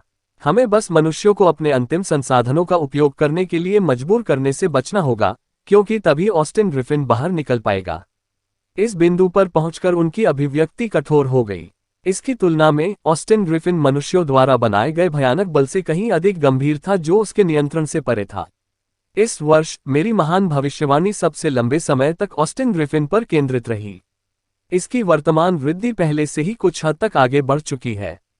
हालांकि यह उसके लिए वास्तव में हमें धमकी देने के लिए पर्याप्त नहीं है, वह किसी भी तरह से कमजोर नहीं है। इंसानों के खिलाफ इस युद्ध में उसे ढूंढना असंभव है, लेकिन ऑस्टिन ग्रिफिन का खतरा हर मिनट बढ़ रहा है। हमारे पास उसकी हत्या करने के कुछ मौके होंगे, जिनमें से सबसे बड़ा मौका लगभग 2 साल का होगा। मेरे अनुमान से वह उस समय राक्षस क्षेत्र में प्रकट होगा। ये हमारा सबसे अच्छा मौका है। एकमात्र आधार यह है कि हमें पवित्र युद्ध के दौरान मनुष्यों पर भारी दबाव डालना होगा, अन्यथा ये जरूरी नहीं कि यह हमारे पीछे आ जाए। दानव देवता सम्राट की आंखें चमक उठी। उसके भीतर एक संयमित हत्या का इरादा चमक रहा था। लेकिन फिर भी वासगो और अगारिस अपने बॉस से एक शक्तिशाली दबाव महसूस कर सकते थे। वासगो ने अपना सिर उठाया और तीनों भाइयों को नारंगी रोशनी में ढक लिया। उसके होंठ कुछ शब्द बुदबुदाते हुए बुदबुदा रहे थे। केवल फेंग शियू और अगारिस ही ये शब्द सुन पाए थे। अध्याय 476 महान भविष्यवाणी तकनीक का रहस्योद्घाटन भाग 2। उसकी बात सुनकर फेंग शियू का आश्चर्य और भी स्पष्ट हो गया। तीसरे भाई, ये बहुत खतरनाक है। तुम? वासागो ने चुपचाप अपना सिर हिलाया। बॉस, तुम्हें ऑस्टिन ग्रिफिन की धमकी के बारे में पता होना चाहिए। चूंकि यह हमारा सबसे बड़ा अवसर है, इसलिए हम इस मामले को जाने नहीं दे सकते, चाहे कुछ भी हो जाए। और यह योजना बेहतरी के लिए है। यदि हम उसका डटकर सामना करें तो संभवतः वह बच निकलेगा, और अगर वह इस बार भाग निकला तो वह बेहद हाई अलर्ट पर रहेगा। और उस समय चाहे वह हम हो या ये दुनिया, मुझे डर है कि दोनों होंगे। फेंग शियू परेशान लग रहा था। यह मेरी गलती है। मुझे पहले ही इसे और अधिक महत्व देना चाहिए था। वह हरामी एंड्रोमेलियस, वह वास्तव में परिपक्व होने से पहले ही ऑस्टिन ग्रिफिन के हाथों मर गया और अपने राक्षस देव स्तंभ को नष्ट होने के लिए छोड़ दिया। यह ऐसी चीज है जिसकी भरपाई हम कभी नहीं कर पाएंगे। वास्को ने उत्तर दिया, इसलिए हमें इस युद्ध में अपना एकमात्र मौका पकड़ना होगा। चाहे हम कितनी भी बड़ी कीमत चुकाएं, हम ऑस्टिन ग्रिफिन को जरा सा भी मौका नहीं दे सकते। दानव देव सम्राट ने धीरे से सिर हिलाया। ठीक है, आप जैसा कहें वैसा ही करेंगे। ये बात तो हम 3 भाई ही जान सकते हैं। आइए अभी इसे समीनागा और अन्य लोगों से छिपाना जारी रखें। 1 साल, हमारे सामने अभी भी 1 साल बाकी है। मैं इस युद्ध में मनुष्यों को अपने क्रोध का एहसास कराऊंगा। The resisting dragon mountain pass night temple का मुख्यालय। यांग हाओहान और लोंग तियानिन क्रिस्टल बॉल के सामने चुपचाप खड़े थे। 1 साल हो गया, पूरा 1 साल बीत गया, और लोंग हाओ चेन वास्तव में अभी भी गहरे ध्यान की स्थिति में था। यदि आध्यात्मिक ऊर्जा का उतार चढ़ाव अधिक से अधिक मजबूत न होता और उसकी सांसें सामान्य न रहती, तो उन्हें विश्वास हो जाता कि लोंग हाओ चेन की बैठे बैठे ही मृत्यु हो गई। 1 वर्ष सत्र 1 वर्ष तक चला।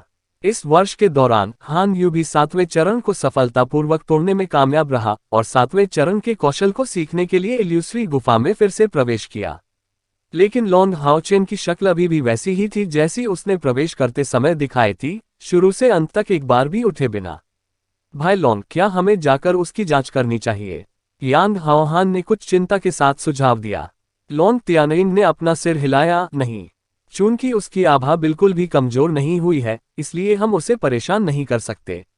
मुझे लगता है कि यह बच्चा आदर्श के अंतर्गत कार्य कर रहा है। क्या आप ऐसा महसूस नहीं कर सकते? अपने आसपास की आध्यात्मिक ऊर्जा के उतार चढ़ाव से वह पहले से ही संतृप्ति में है। अब आपको बस एक ब्रेक की जरूरत है। यांग हाओहान ने जवाब दिया, मैंने तो ध्यान ही नहीं दिया, मैं उसके बारे में बहुत चिंतित था। क्या प्रतिभा है। अब आप 8वें चरण की बाधा को तोड़ने का प्रयास कर रहे हैं, है ना?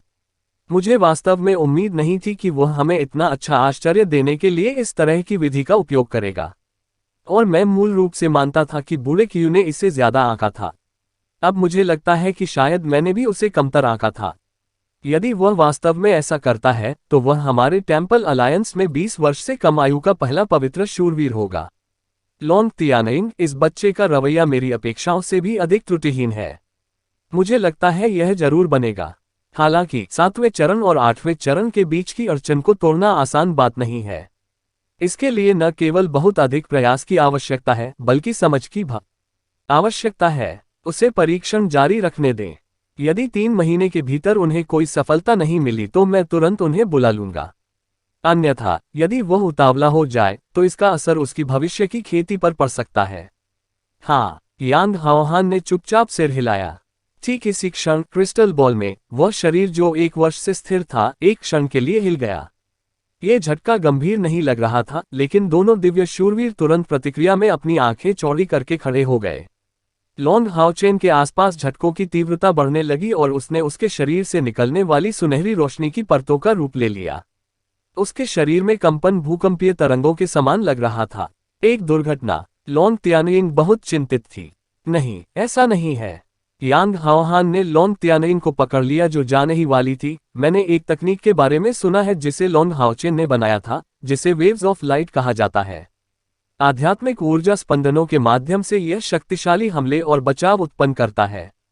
मेरे साथ कोई दुर्घटना नहीं होनी चाहिए। ठीक इसी क्षण लॉन्ग हाओचेन के शरीर के चारों ओर कंपन हल्का हो गया। उसके दोनों हाथ ऊपर उठे, धीमी गति दिखाते हुए उसका पूरा शरीर शिथिल हो गया। ऐसा लग रहा था कि वह और अधिक दुबला हो गया है। उसके चारों ओर तैरती हुई मंद रोशनी फैल गई। तुरंत उसकी आंखें चौड़ी हो गईं। उस पल में दिव्य शूरवीरों यांग हाओहान और लॉन्ग तियानिंग को भी अपने चारों ओर की हवा कांपती हुई महसूस हुई। उसकी आंखों से एक रोशनी फूटी जो उसके शरीर के चारों ओर फैल गई। पदार्थ से भरपूर हवा में बहते हुए ये सभी दिशाओं में बुदबुदाने लगा। लॉन्ग हाओचेन के साथ येटिंग खड़े हुए और अपनी आंखें खोली। लॉन्ग हाओचेन की तुलना में वह बहुत अलग नहीं दिखती थी, लेकिन उसकी आंखों में चमक और शांति आ गई थी और उसके शरीर में और भी अधिक जीवन आभा आ गई प्रतीत होती थी। येटिंग ने पहले से ही एक भौतिक शरीर प्राप्त कर लिया था, लेकिन अगर कोई उसे छूता तो उन्हें पता चलता कि उसका शरीर ठंडा था। केवल उस समय जब वह प्रकाश कौशल का प्रयोग कर रहा था, प्रकाश के उतार चढ़ाव के कारण वह कुछ हद तक गर्म हो जाता था और उसके शरीर की सतह छूने पर कठोर महसूस हुई। आखिरकार वो बनी थी प्रकाश का सघन सार, उसका शरीर असली नहीं था। लेकिन इस मामले में न केवल उसकी जीवन ऊर्जा को सार मिला, बल्कि उसका पूरा शरीर अधिक वास्तविक महसूस हुआ। उसकी चिकनी चाल से कोई देख सकता था कि उसकी त्वचा बहुत कोमल लग रही थी, बिल्कुल एक वास्तविक मानव सुंदरता की तरह। यहाँ तक कि एक उन्नत योगिनी ने भी बहुत कम महत्वपूर्ण एहसास दिया। येटिंग ने लॉन्ग हाओचेन की पीठ पर अपने पंख फैलाए और गले लगाने का इशारा किया। अगले ही पल प्रकाश की एक चमक में वह लॉन्ग हाओचेन के शरीर में विलीन होकर गायब हो गई। 1 साल पहले की तुलना में उनका शरीर ज्यादा अलग नहीं था। उनके लिए गहन चिंतन के इस वर्ष के दौरान समय मानो रुक गया हो। उस पर जरा भी मैल लगे बिना उसकी दाढ़ी और बाल भी नहीं बढ़ते थे। केवल उसकी आंखें रोशनी से भर गईं। जैसा कि यांग हाओहान ने निर्धारित किया था, उनकी साधना 7वें चरण के चरम पर पहुंच गई। उनकी आंतरिक आध्यात्मिक ऊर्जा 30,000 इकाइयों तक पहुंच गई। गहन ध्यान का ये वर्ष लॉन्ग हाओचेन की तैयारी का काल था। अपने हृदय और अपनी आध्यात्मिक ऊर्जा को साफ करना। 7वें चरण के चरम पर पहुंचने के बाद उसने कई बार 8वें चरण को तोड़ने की कोशिश की, लेकिन ब्रेकआउट पथ को सफलतापूर्वक नहीं ढूंढ पाया। इसलिए उन्होंने खुद के साथ जबरदस्ती नहीं की और इस लंबे सत्र को खत्म होने दिया। इसी क्षण, यद्यपि वह इस मायावी गुफा के अंदर था, फिर भी उसे एक बहुत ही पारदर्शी अनुभूति हुई। प्रकाश की चमक के साथ उसके हाथ में पानी की एक बोतल दिखाई दी। कुछ निगलकर पानी को अपने शरीर में सोखने दें। तुरंत उसने अपने शरीर को एक बार फिर फैलाया, अपनी हड्डियां चटकाईं, जिसके बाद ऐसा लगा कि उसका आकार थोड़ा बढ़ गया है। अपना अगला कदम उठाने में जल्दबाजी न करते हुए वह चुपचाप वहीं खड़ा रहा, ऐसा लग रहा था जैसे वह चिंतन में मग्न हो। काफी देर बाद वह धीरे धीरे घूमा और गुफा की गहराई में चला गया। लोंग हाओचेन को गायब देखकर लोंग तियानयिंग और यांग हाओहान पीछे मुड़ने और एक दूसरे को देखने से खुद को नहीं रोक सके। असमंजस में नजरें बदलते हुए दोनों दिव्य शूरवीरों को एक अजीब सा एहसास हुआ। क्या वह तकनीक का अध्ययन करने जा रहा है? क्या आप 8वें चरण को तोड़ने का प्रयास नहीं करेंगे? लोंग तियानयिंग ने सबसे पहले प्रतिक्रिया व्यक्त की। यांग हाओहान ने जवाब दिया, ये कहना आसान नहीं है। मुझे लगता है कि वह मौका ढूंढने की कोशिश कर रहा है। क्या आपको लगता है कि हमें उसे अड़चन तोड़ने की तरकीब बतानी चाहिए? लोंग तियानिंग ने जवाब दिया, हमें उसे मूल रूप से बताना चाहिए था, लेकिन ये देखते हुए कि वह कितनी जल्दी 7वें चरण के शिखर पर पहुंच गया, मैं वास्तव में ऐसा नहीं करना चाहता। यदि वह अपनी समझ के माध्यम से 7वें चरण के शिखर से 8वां चरण प्राप्त कर सकता है, तो भविष्य में 9वें चरण तक उसकी सफलता का एक बड़ा फायदा होगा। आखिरकार ये दोनों रुकावटें एक ही गंतव्य के लिए अलग अलग रास्ते हैं। हमें उस पर विश्वास करना होगा और उसे धीरे धीरे इसका पता लगाने देना होगा। यांग हाओहान ने चुपचाप सिर हिलाया, मुझे भी लगता है कि यह अच्छे के लिए है। मैं कितने समय से हुन्या खेती कर रहे हैं। जैसे ही वह इल्यूसरी गुफा में दाखिल हुआ, लोंग हाओचेन ने अपने आप से अनमने ढंग से बड़बड़ाया। उन्हें लगा कि वह खेती करने में बहुत समय बिता रहे हैं, कई बार इसे खत्म करना चाहते थे, लेकिन अपनी आंतरिक आध्यात्मिक ऊर्जा की राक्षसी वृद्धि को महसूस करते हुए उन्होंने अकेलेपन को सहना चुना। उसके शरीर में 3 आध्यात्मिक गुहाएं पूरी तरह से भरी हुई थीं और उसका पूरा शरीर ऊर्जा से फूट रहा था। मुझे 8वें चरण को कैसे पार करना चाहिए? इल्यूसरी गुफा में घूमते समय लोंग हाओचेन ने इस महत्वपूर्ण मामले पर विचार किया। शायद इसका कारण ये था कि वह इतनी देर तक बैठे रहे, लेकिन उनके पूरे शरीर में थोड़ा दर्द महसूस हो रहा था। उसकी आध्यात्मिक ऊर्जा के आवेग के तहत उसकी ख्यूई और रक्त तेजी से बह रहा था। अचानक उसके सामने का दृश्य बदल गया। उसकी आंखों के सामने एक दरवाजा दिखाई दिया जिस पर 7 का अंक अंकित था। लोंग हाओचेन ने उस 7 को देखते हुए अपनी बढ़त रोक दी। मन ही मन सोच रहा था कि वह सीधे 8वें चरण तक नहीं पहुंच सकता है, और ऐसा इसलिए होना चाहिए क्योंकि उसका संचय पर्याप्त नहीं था।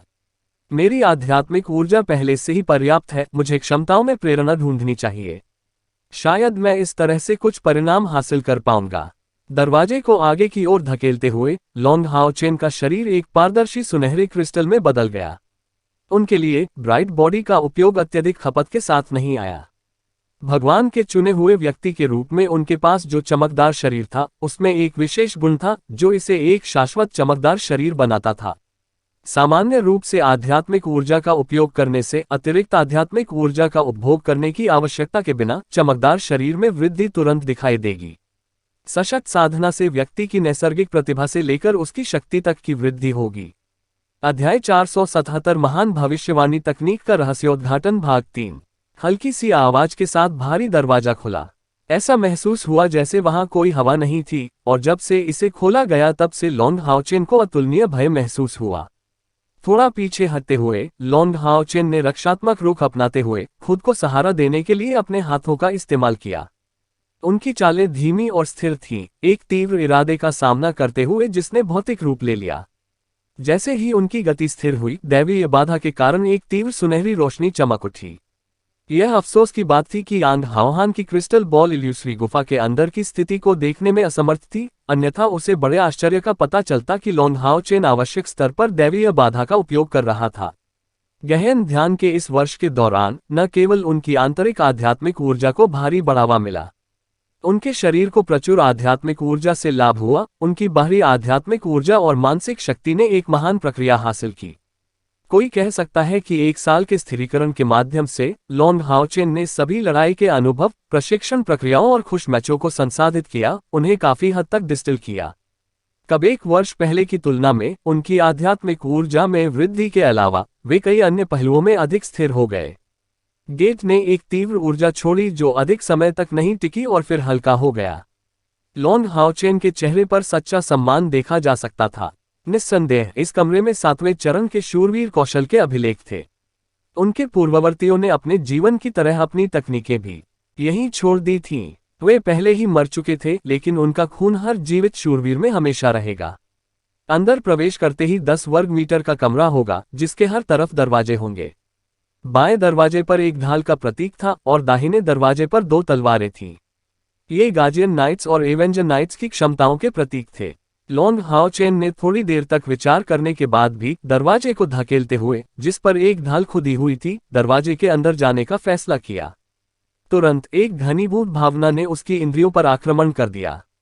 किला दक्षिण पूर्व टकराना। बहुत ऊंचाई पर एक चमकदार चांदी की रोशनी फूटी। इसने एक दोहरे सिर वाले दानव ईगल को टुकड़े टुकड़े कर दिया। एक विशाल ढाल क्षैतिज रूप से बह गई। इस बार एक डबल तलवार दानव बिखर गया जो शहर की दीवारों पर चढ़ना समाप्त कर रहा था। अंतरिक्ष कवच पहने हुए वांग युवान प्रवेश द्वार पर गर्व से खड़ा था। उसका चांदी का कवच खून के धब्बों से ढका हुआ था, जिससे उसका रंग बताना भी मुश्किल हो गया था। जो चांदी की रोशनी अभी अभी चढ़ी है, वह सॉट स्पेस डिवीजन द्वारा उसके डिवाइन सोल शील्ड से दागा गया था और भारी झटका स्पिनिंग डिवाइडर शील्ड था। इस समय वह नगर की दीवारों पर खड़ी थी। उसके बाएं हाथ में 2 मीटर लंबा चूड़ा ब्लेड है। हर बार जब उसका ब्लेड गिरता तो एक राक्षस शहर की दीवारों से गिर जाता। अकेले उसने शहर की दीवारों पर 20 मीटर की दूरी तय की। दुश्मनों का तो जिक्र ही नहीं, यहाँ तक कि योद्धा के मंदिर के योद्धाओं ने भी वांग युवान द्वारा संरक्षित क्षेत्र के पास जाने की हिम्मत नहीं की। वांग युवान के बाएं हाथ में दांतेदार ब्लेड 2 मीटर लंबा था। इसका हैंडल 2/3 मीटर का था। हालांकि उसने इसे केवल एक हाथ से नियंत्रित किया, लेकिन इसने 2 हाथ वाले हथियार के समान शक्ति प्रदर्शित की। चांदी की चमक से चमकता हुआ न केवल उसके ब्लेड का पिछला भाग, यहां तक कि ब्लेड भी उसी प्रकार के चूड़े से बना था। चांदी की रोशनी की एक चमक में सॉटूथ द्वारा बनाई गई हड्डी के टुकड़ों से खट्टी आवाजें निकलती थीं, और हालांकि इसके हैंडल का आयतन बड़ा था, लेकिन इसकी हमले की गति अतुलनीय रूप से तेज थी। ऐसा लग रहा था मानो उसका हाथ ऊपर नीचे चमकती चांदी की बिजली को नियंत्रित कर रहा हो। ठीक है, वांग युवान के हाथ में मौजूद बड़ा ब्लेड मेलांचोली दलदलों से प्राप्त सामग्री से बनाया गया था। लिन शिन के जादूगर मंदिर में लौटने के बाद उसके पास एक विशेषज्ञ और थाइन वांग युवान के लिए इसे बनाने के लिए 7 स्ट्राइप्सों के दांतों का उपयोग करके शिल्प बनाया गया। पौराणिक स्तर के शिखर पर पहुंचकर यह अस्त्र महाकाव्य स्तर से केवल एक कदम दूर था। जिस शिल्पकार ने इस महान ब्लेड को बनाया था, उसने इस रक्तपिपासु ब्लेड को देखकर भावनात्मक रूप से आह भरी, जो एक भयानक घाव करता है और 8वें चरण या निचले रक्षात्मक मंत्र के भारी बहुमत को तोड़ने में सक्षम है। इसमें 3 क्षमताएं शामिल हैं: blood slash, blood mad dance और डायमेंशनल स्टॉर्म। अंततः इसे स्टॉर्म ऑफ ब्लड नाम दिया गया। ब्लडी स्लैश को ब्लड स्टॉर्म में शामिल किया गया है, जो सॉरेज के हमलों के सबसे भयानक घावों में से एक है। इसमें प्रबल भेदन शक्ति है। इसकी तीक्ष्णता अपनी सामान्य अवस्था में लॉन्ग हाओचेन की प्रकाश देवी आर्या से भी अधिक है। और किसी को उस समझ के बारे में कभी नहीं भूलना चाहिए जो वांग युवान ने लॉन्ग हाओचेन की अपनी वेव्स ऑफ लाइट तकनीक से हासिल की थी। प्रकाश की तरंगों के साथ जोड़ी गई ब्लड स्लैश की काटने की शक्ति एक भयानक शक्ति तक पहुंच गई जिसे केवल इसे प्राप्त करने वाला ही जान पाएगा।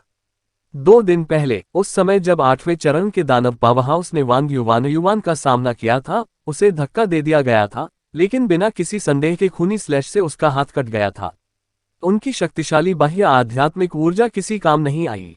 ब्लड मैड डांस और डायमेंशनल स्टॉर्म 2 क्षमताएं थीं जिनका उपयोग करने के लिए आध्यात्मिक ऊर्जा की आवश्यकता होती थी। इसमें काफी मात्रा में ऊर्जा खर्च होती थी, लेकिन शक्ति इसके लायक थी। वे बेहद भयानक हमले थे।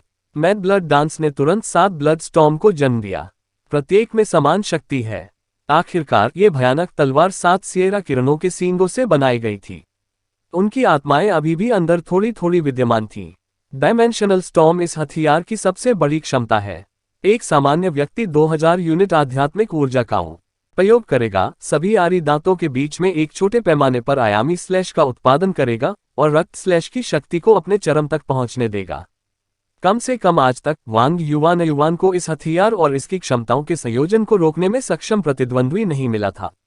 यहां तक कि 8वें चरण के पावरहाउस भी अपनी सारी आध्यात्मिक ऊर्जा को अपने हथियारों में डाल रहे थे, वही थे।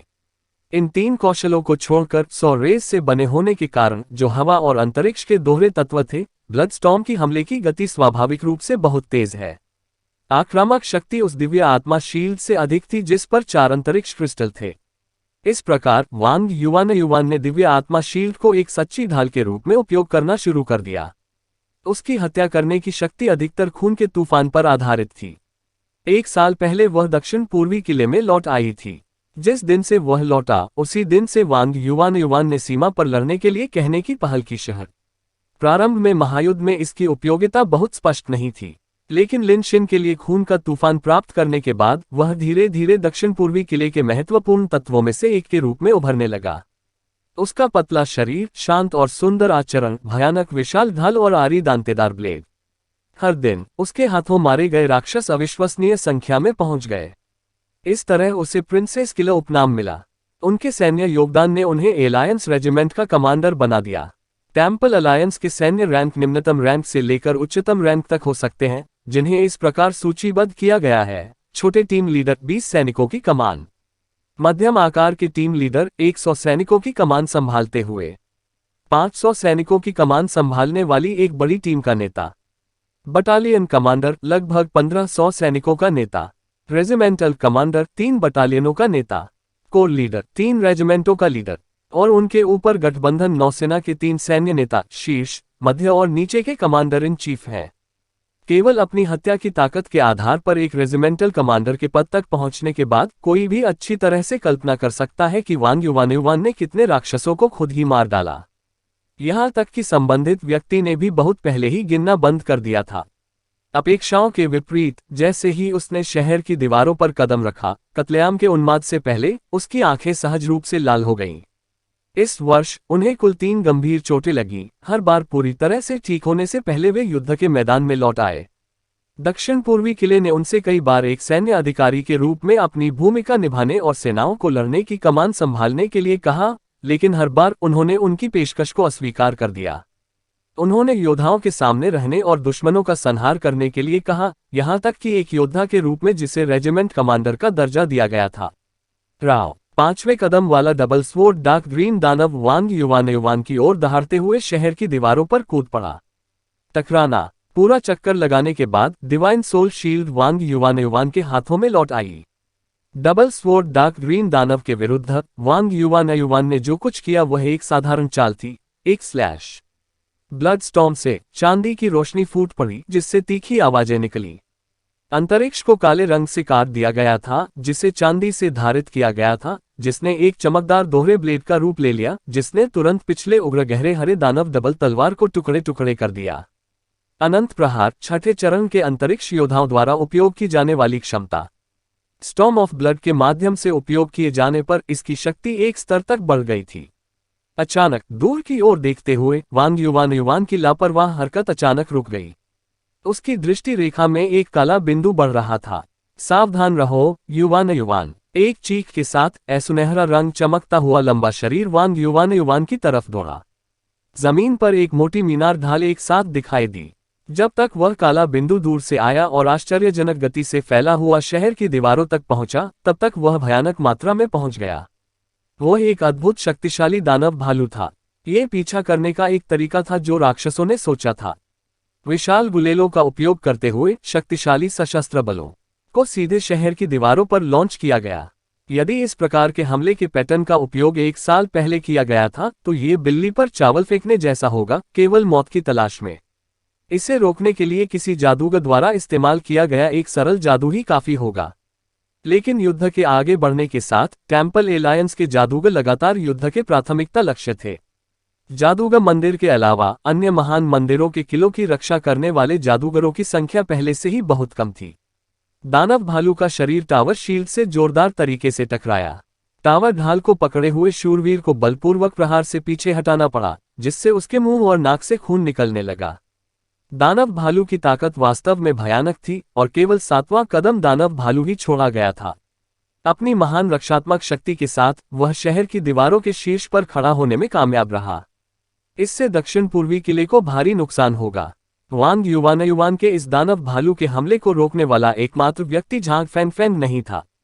पवित्र युद्ध की शुरुआत में सभी दानव शिकार दस्ते युद्ध की स्थिति में प्रवेश कर गए। वे सभी युद्ध के मैदान में भाग ले रहे थे। 1 साल की हिंसक लड़ाई के बाद झांग फैन का दानव शिकार दस्ता चला गया था। उनमें से 6 में से केवल वह और हत्यारा ही जीवित थे। बाकी सभी की मृत्यु दक्षिण पूर्वी किले में हुई। इसे एक बार फिर वांग युवान से मिलना झांग फैन के लिए अप्रत्याशित खुशी कही जा सकती है। उनके साथी एक के बाद एक मरते गए और उन्हें कई गंभीर चोटें आईं। ये द्वितीय जीवन आत्मा स्टोव के लिए धन्यवाद था जो उसने उस समय इल्यूसरी पैराडाइज में हासिल किया था कि वह बार बार जीवित वापस आने में कामयाब रहा। अध्याय 478 64वें दानव शिकार दस्ते का परिवर्तन भाग 1। इस प्रकार वह अब वांग युवान का संरक्षक बन गया। ये कहा जा सकता है कि उसकी रक्षा के लिए सब कुछ किए बिना वांग युवान निश्चित रूप से अब तक शहर की दीवारों पर मर गया होता। आखिरकार उसकी भयानक आक्रमण शक्ति के साथ उस पर हर तरफ से राक्षसों द्वारा हमला कैसे नहीं किया जा सकता था।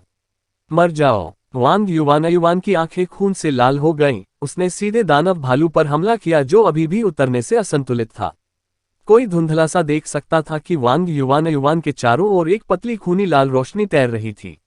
अतुलनीय रूप से हत्या का इरादा उसके चारों ओर घूम रहा था जिससे उसकी उपस्थिति को किसी अन्य शब्दों के साथ वर्णित करना मुश्किल हो गया था। वह जंगली टकराना आवेशित ध्वनि के साथ 7वें चरण के शिखर पर दानव भालू वांग युवान की दिव्य आत्मा शील्ड के प्रहार के कारण लड़खड़ा गया। इसके तुरंत बाद वांग युवान का जोरदार प्रदर्शन हुआ। डिवाइन सोल शील्ड चांदी के रंग की रोशनी के साथ फूटते हुए अचानक रुक गई। सॉट स्पेस डिवीजन ने सीधे 7वें चरण के दानव भालू की छाती पर बमबारी की जिससे वह तरंगें बाधित हो गईं जो वह छोड़ने वाली थी। एक कदम आगे बढ़ाते हुए उसने खूनी तूफान जारी किया जिससे 7 छायाएं उसकी आकृति में विलीन हो गईं। अपनी चांदी की रोशनी और रक्तपिपासु हत्या के इरादे से उसने दानव भालू के शरीर को हिंसक रूप से घेर लिया। वांग युवान की भयानक हत्या की भावना से दबा हुआ दुर्जय दानव भालू केवल अपने चेहरे को ढालने के लिए अपनी भुजाओं का उपयोग कर सकता था। उसके सामने वाले हमले का विरोध करने की कोशिश कर रहा था। रक्त तूफान की भयानक भेदी शक्ति बिना किसी संदेह के प्रकट हुई। दानव भालू के शरीर को टुकड़े टुकड़े कर दिया गया था और उसके क्रोध की कड़वी चीख के बीच उसकी मोटी भुजा ने भीतर की घनी हड्डियों को प्रकट करना शुरू कर दिया था। मर जाओ। वांग युवान जिसने अपने शरीर पर बिखरे खून को नजरअंदाज किया गुस्से में चिल्लाया। खून का तूफान उसके सिर के ऊपर तक उठा हुआ था और एक जेट काली चमक ने तुरंत पूरे सॉटूथ को भिगो दिया। ये संकेत दिया कि यह डायमेंशनल स्लैश था। तस्वीरें दानव भालू की भुजाएं काट दी गईं और उसके शरीर का सबसे कठोर हिस्सा उसकी खोपड़ी उस भयानक शक्ति से अलग कर दी गई। दानव भालू आखिरकार 7वें चरण का पावरहाउस था और यहां तक कि मौत के दरवाजे पर भी उसका शरीर दिव्य आत्मा शील्ड के खिलाफ टकराते हुए वांग युवान की ओर बढ़ गया। वांग युवान पूरी तरह से निर्भीक था। उसकी आंखें और भी अधिक क्रोध से चमक रही थीं। जैसे ही राक्षसी भालू का अतुलनीय रूप से मजबूत शरीर दिव्य आत्मा शील्ड से टकराया उसका दाहिना पैर अचानक जमीन पर गिर गया। आसपास के सभी मानव योद्धा देख सकते थे कि वर्तमान वांग युवान एक शानदार चमक की तरह दिख रहा था। आश्चर्यजनक गति से चांदी की रोशनी चमकाते हुए उसने खून का तूफान शुरू कर दिया। उसमें से एक चांदी की चमक अचानक फूट पड़ी। बवंडर की तरह काम करते हुए वह अचानक दानव भालू के शरीर की ओर बढ़ी और उसे हवा में ऊंचा उठा दिया। दानव भालू जो मूल रूप से रक्त स्लैश के कारण कीमा बनाया हुआ मांस था हवा में अनगिनत टुकड़ों में बदल गया था। पूरे आसमान को खून की बारिश से भरते हुए यह एक ऐसा दृश्य था जिसने सभी दर्शकों को स्तब्ध कर दिया। ये परिदृश्य पहले से ही वर्णन से परे अद्भुत था। राक्षसों का तो जिक्र ही नहीं, टेम्पल अलायंस के मानव योद्धा भी भयानक भय से भर गए थे। वास्तव में वांग युवान अब 6ठे चरण के चरम पर केवल एक पावरहाउस था और उसे अभी भी 7वें चरण को पार करना बाकी था। लेकिन उन्होंने जो युद्ध शक्ति का प्रदर्शन किया वह बहुत भयानक था। चांदी की रोशनी अधिक डी के लिए दिखाई दे रही थी। 3 सेकंड धीरे धीरे बिखरने से पहले वांग युवान अपने घुटनों पर खड़ा होकर गहरी सांसें ले रहा था। चाहे वह ब्लडस्टॉर्म हो या दिव्य आत्मा शील्ड, वे सभी प्रकाश से रहित थे। उसका शरीर अभी भी हल्के रक्त लाल रंग में ले जाने वाले घने हत्या के इरादे से घिरा हुआ था। केवल उसका चेहरा असामान्य रूप से बहुत पीला था। उसके सामने सुनहरे रंग की एक आकृति खड़ी थी। हालांकि शहर की दीवारों को लांघने वाले राक्षसों ने आश्चर्य से वांग युवान पर हमला करने की हिम्मत नहीं की, लेकिन वहां खड़े उस बहादुर शूरवीर ने किसी भी संभावित हमले को रोक दिया। इसी बीच उसके हाथ से एक हल्की सफेद रोशनी छूटी जो वांग युवान के शरीर पर गिरी। झाग फैन की अभिव्यक्ति काफी बदसूरत थी, पहले दानव भालू के हमले के कारण नहीं बल्कि उसके दिल के दर्द के कारण।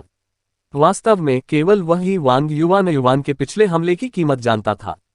पिछला हमला वांग युवान की अपनी तकनीक थी जिसे स्पिरिट ब्लास्ट सिल्वर टॉर्नेडो कहा जाता था। इसकी दुर्जय शक्ति का वर्णन सरल शब्दों में नहीं किया जा सकता। सभी को दूर फेंकने की इस तकनीक को वांग युवान ने लगातार नरसंहारों के माध्यम से आकार दिया था। झांग फैंग ने पिछले दिनों वांग युवान से पूछा था कि वह इतनी लापरवाही से हमला क्यों कर रहा था। वांग युवान ने उसे सरल उत्तर देते हुए कहा, मेरे सभी साथी स्वाभाविक रूप से मुझसे अधिक प्रतिभाशाली हैं। यदि मैंने उनसे अधिक प्रयास नहीं किया तो मैं पिछड़ जाऊंगा। जब तक टीम में सुधार होगा, मैं टीम के लिए और अधिक उपयोगी व्यक्ति बन जाऊंगा और मैं कप्तान को इतना बड़ा बोझ खुद नहीं उठाने दूंगा। कायर की यादों के खोने के बारे में लॉन्ग हाउ चेन जितना प्रभावित कौन हो सकता है।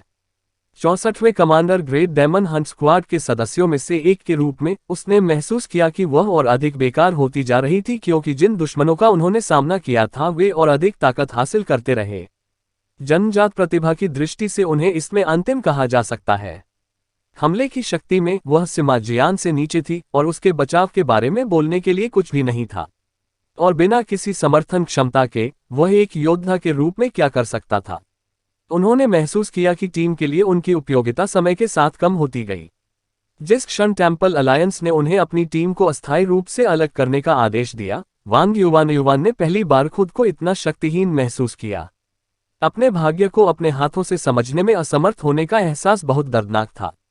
उनकी टीम ढह गई और कोई नहीं जानता था कि वे भविष्य में इसे एक बार फिर सुधार पाएंगे या नहीं। ऐसा क्यों था? क्योंकि हर कोई पर्याप्त मजबूत नहीं था। इस कारण से योद्धा के मंदिर में लौटने के बाद दक्षिण पूर्व किले में युद्ध के मैदान को देखकर वांग युवान ने संकल्प लिया कि वह मजबूत बनने के लिए हर संभव प्रयास करेगा। अपर्याप्त प्रतिभाओं को केवल मजबूत प्रयासों से ही ठीक किया जा सकता है। इसलिए वह नगर की शहरपनाह पर खड़ी हो गई, शुरू से अंत तक मोर्चे पर। एक लड़की और एक योद्धा के रूप में उसने अपनी ताकत बढ़ाने के लिए पुरुषों की तुलना में कहीं अधिक क्रूर तरीकों का इस्तेमाल किया। वांग युवान को लॉन्ग हाउ चेन की अतीत में कही गई बात गहराई से याद है कि एक लड़ाकू के रूप में किसी के लिए अपनी ताकत बढ़ाने का सबसे आसान तरीका अपनी सीमा से परे जाना है। किसी को उसकी सीमा तक धकेलने वाली प्रत्येक चुनौती निस्संदेह कुशलता से प्रगति करने के लिए एक बड़ी प्रेरक शक्ति होगी। नरसंहार के बीच में अपनी सीमा की तलाश करते हुए हर बार जब वह थक जाती थी तो वह आखिरी सेकंड तक सब कुछ दांव पर लगाने पर जोर देती रहती थी। जब तक वह जीवित रहने में सफल हुई, उसे स्वाभाविक रूप से पता चला कि उसकी खेती और तकनीक आश्चर्यजनक गति से आगे बढ़ रही थी। हर पल खुद को जीवन और मृत्यु के कगार पर रखते हुए वह बस अपने दांत पीसती रहती और अंत तक पीड़ा सहती रहती। यदि ऐसा नहीं होता तो वह केवल एक वर्ष में 6000 से अधिक आध्यात्मिक ऊर्जा इकाइयों से 10,000 आध्यात्मिक ऊर्जा इकाइयों छठे चरण के शिखर तक कैसे पहुंच पाता।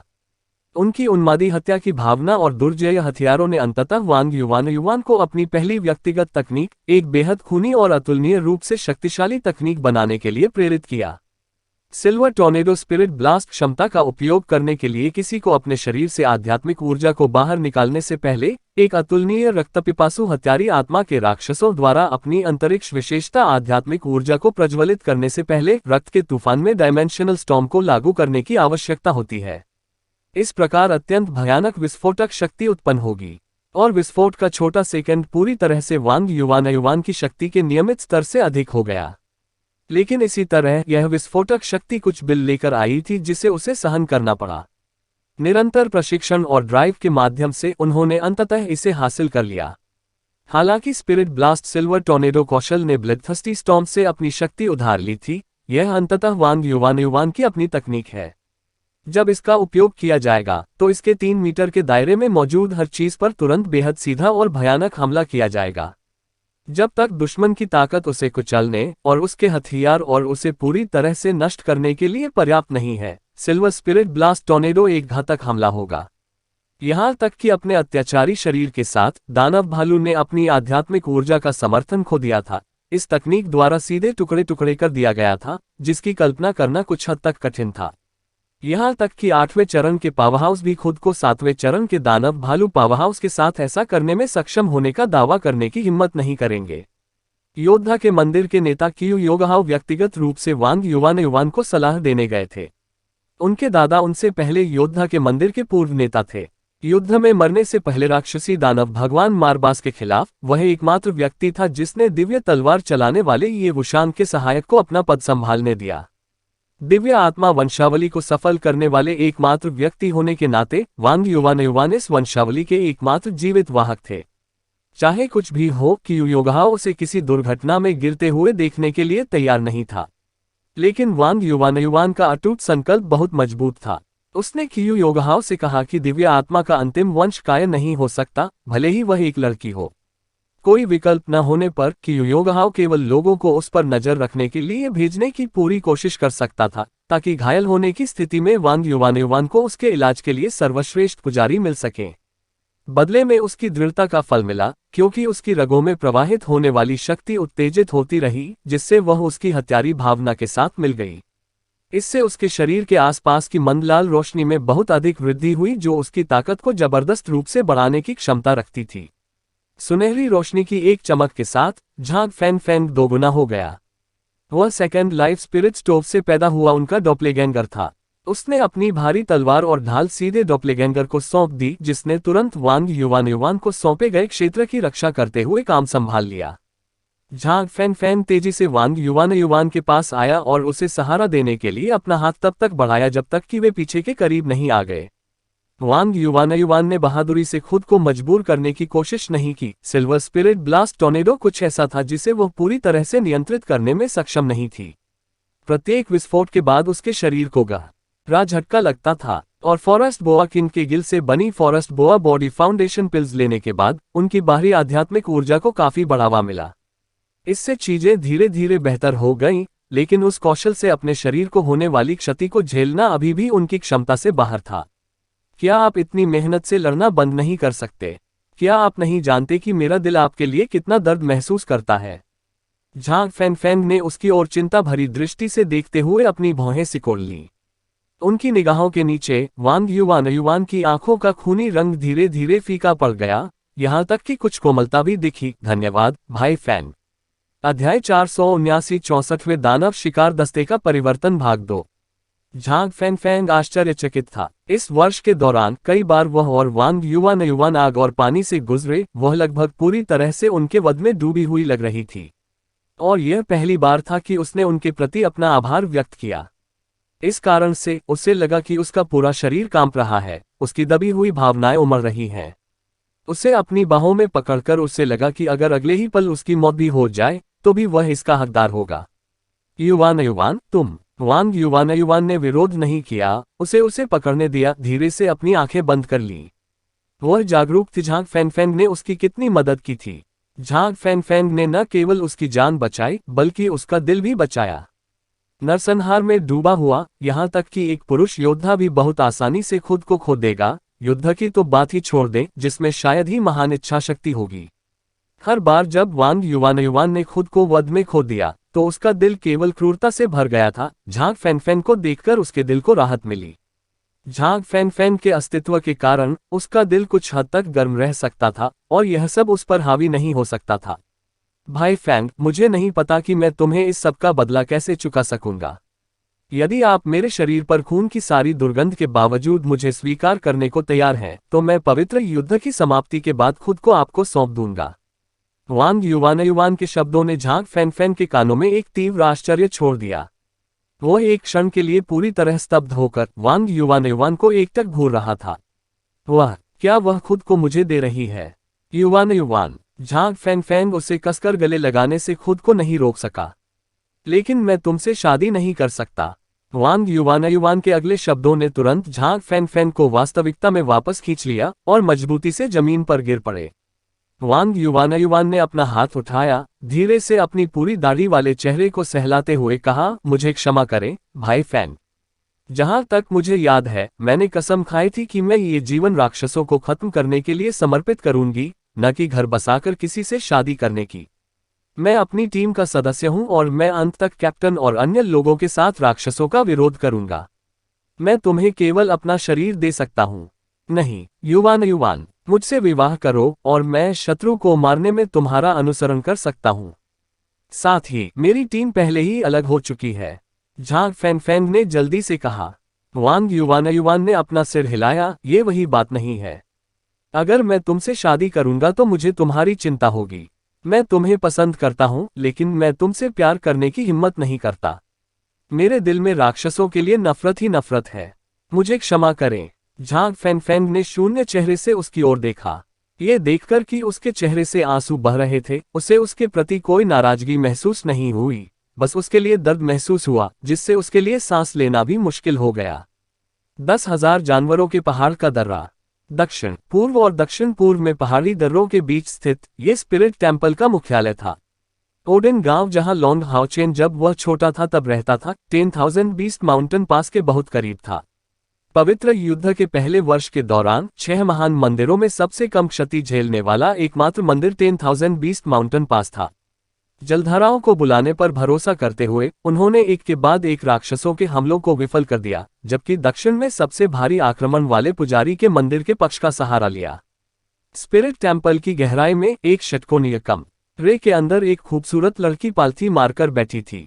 यह जमीन के नीचे एक बहुत ही अनोखा कमरा था। विचित्र वृत्तों के सजावटी डिजाइन चारों ओर दिखाई दे रहे थे। सबसे शानदार बात यह थी कि ये सभी डिजाइन बहुत ही बारीकी से उकेरे गए थे।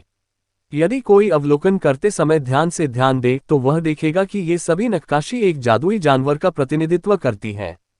इस 100 वर्ग मीटर के कमरे में जादुई जानवरों की नक्काशी की संख्या लगभग असंख्य थी, और इन सजावटी डिजाइनों की असाधारण सुंदरता इस तथ्य से निकटता से संबंधित थी कि इन नक्काशी में कई जादुई जानवरों के क्रिस्टल जड़े हुए थे। ये क्रिस्टल कमरे में भर गए, बिल्कुल रत्नों से बनी एक महान टेपेस्ट्री की तरह। आकाश से शीतल श्वेत आभा निकल रही थी। जैसे ही वह लड़की के चारों ओर मंडराया, प्रकाश की इन सफेद किरणों के बीच में कुछ प्रकाश द्वार दिखाई दे सकते थे। लड़की के चेहरे पर भाव गंभीर और शांत थे, जिसमें एक पवित्र भावना थी। उसने एक सफेद वस्त्र पहना हुआ था, जिस पर जमीन पर मौजूद सजावटी डिजाइनों के समान डिजाइन था। साथ ही कई जादुई जानवरों की कढ़ाई भी थी। हालांकि इसमें रत्नों की संख्या कम थी। जमीन पर बड़ी संख्या में मौजूद क्रिस्टल की मात्रा की तुलना में ये बहुत कम थी। उसके वस्त्र पर 7 रत्न थे, सभी रंगहीन और पारदर्शी उसके वस्त्र के पीछे से लटक रहे थे। उसके हार के दोनों किनारों को अलग करते हुए उन्होंने उसकी कमर पर एक गोलाकार आकृति बनाई। इन 7 पारदर्शी क्रिस्टलों ने इस कमरे में एक घना प्रतिबिंब उत्पन्न किया, जिससे एक प्रकार की शानदार पारदर्शी लहर फैल गई। यदि आत्मा मंदिर के उच्च हाथों में से कोई भी मौजूद होता तो वे निश्चित रूप से बहुत आश्चर्यचकित होते, क्योंकि लड़की द्वारा पहना गया वस्त्र आत्मा मंदिर के लिए बेहद महत्वपूर्ण था। आत्मा मंदिर की नज़र में दिव्य सिंहासन के मूल्य के करीब था। सज्जन, आत्मा का पवित्र वस्त्र। यह आत्मा मंदिर द्वारा हजारों वर्षों से चला आ रहा एक वास्तविक दिव्य उपकरण था, जबकि इसकी पृष्ठभूमि से यह आत्मा मंदिर की कई पीढ़ियों के पावरहाउसों के हृदय रथ के क्रिस्टलीकरण से बनाया गया था।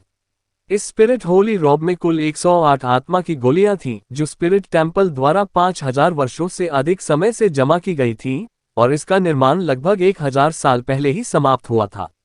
ये वास्तविक दिव्य उपकरण आत्मा मंदिर के हाथों में एकमात्र दिव्य उपकरण भी था। इसकी निर्माण प्रक्रिया में लगभग 1080 जादुई जानवरों के मज्जा से रस का उपयोग किया गया था। 1080 जादुई जानवरों की आत्मा को अवशोषित करने से पहले, इस वस्त्र को जन्म देने से पहले इसे कुछ विशेष धातु में डुबोया गया था, ताकि इसे लचीला और सीमा तक कठोर बनाया जा सके। इस वस्त्र में अंतर्निहित आत्मा की गोलियां आत्मा मंदिर के सम्मानकर्ताओं द्वारा उत्पादित विशेष अस्तित्व थीं। सम्मनर्स के पास हमेशा केवल एक ही स्पिरिट कैविटी होगी, केवल अन्य व्यवसाय जो लगातार स्पिरिट ऊर्जा प्राप्त करके अपनी स्पिरिट कैविटी की संख्या बढ़ाने में सक्षम थे, परिणामस्वरूप उसकी शक्ति में वृद्धि हुई।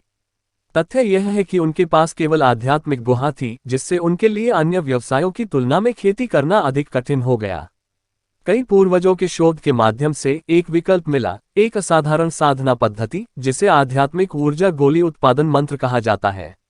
इस विधि से आध्यात्मिक ऊर्जा को धीरे धीरे ठोस बनाकर शरीर में संग्रहित किया जा सकता है।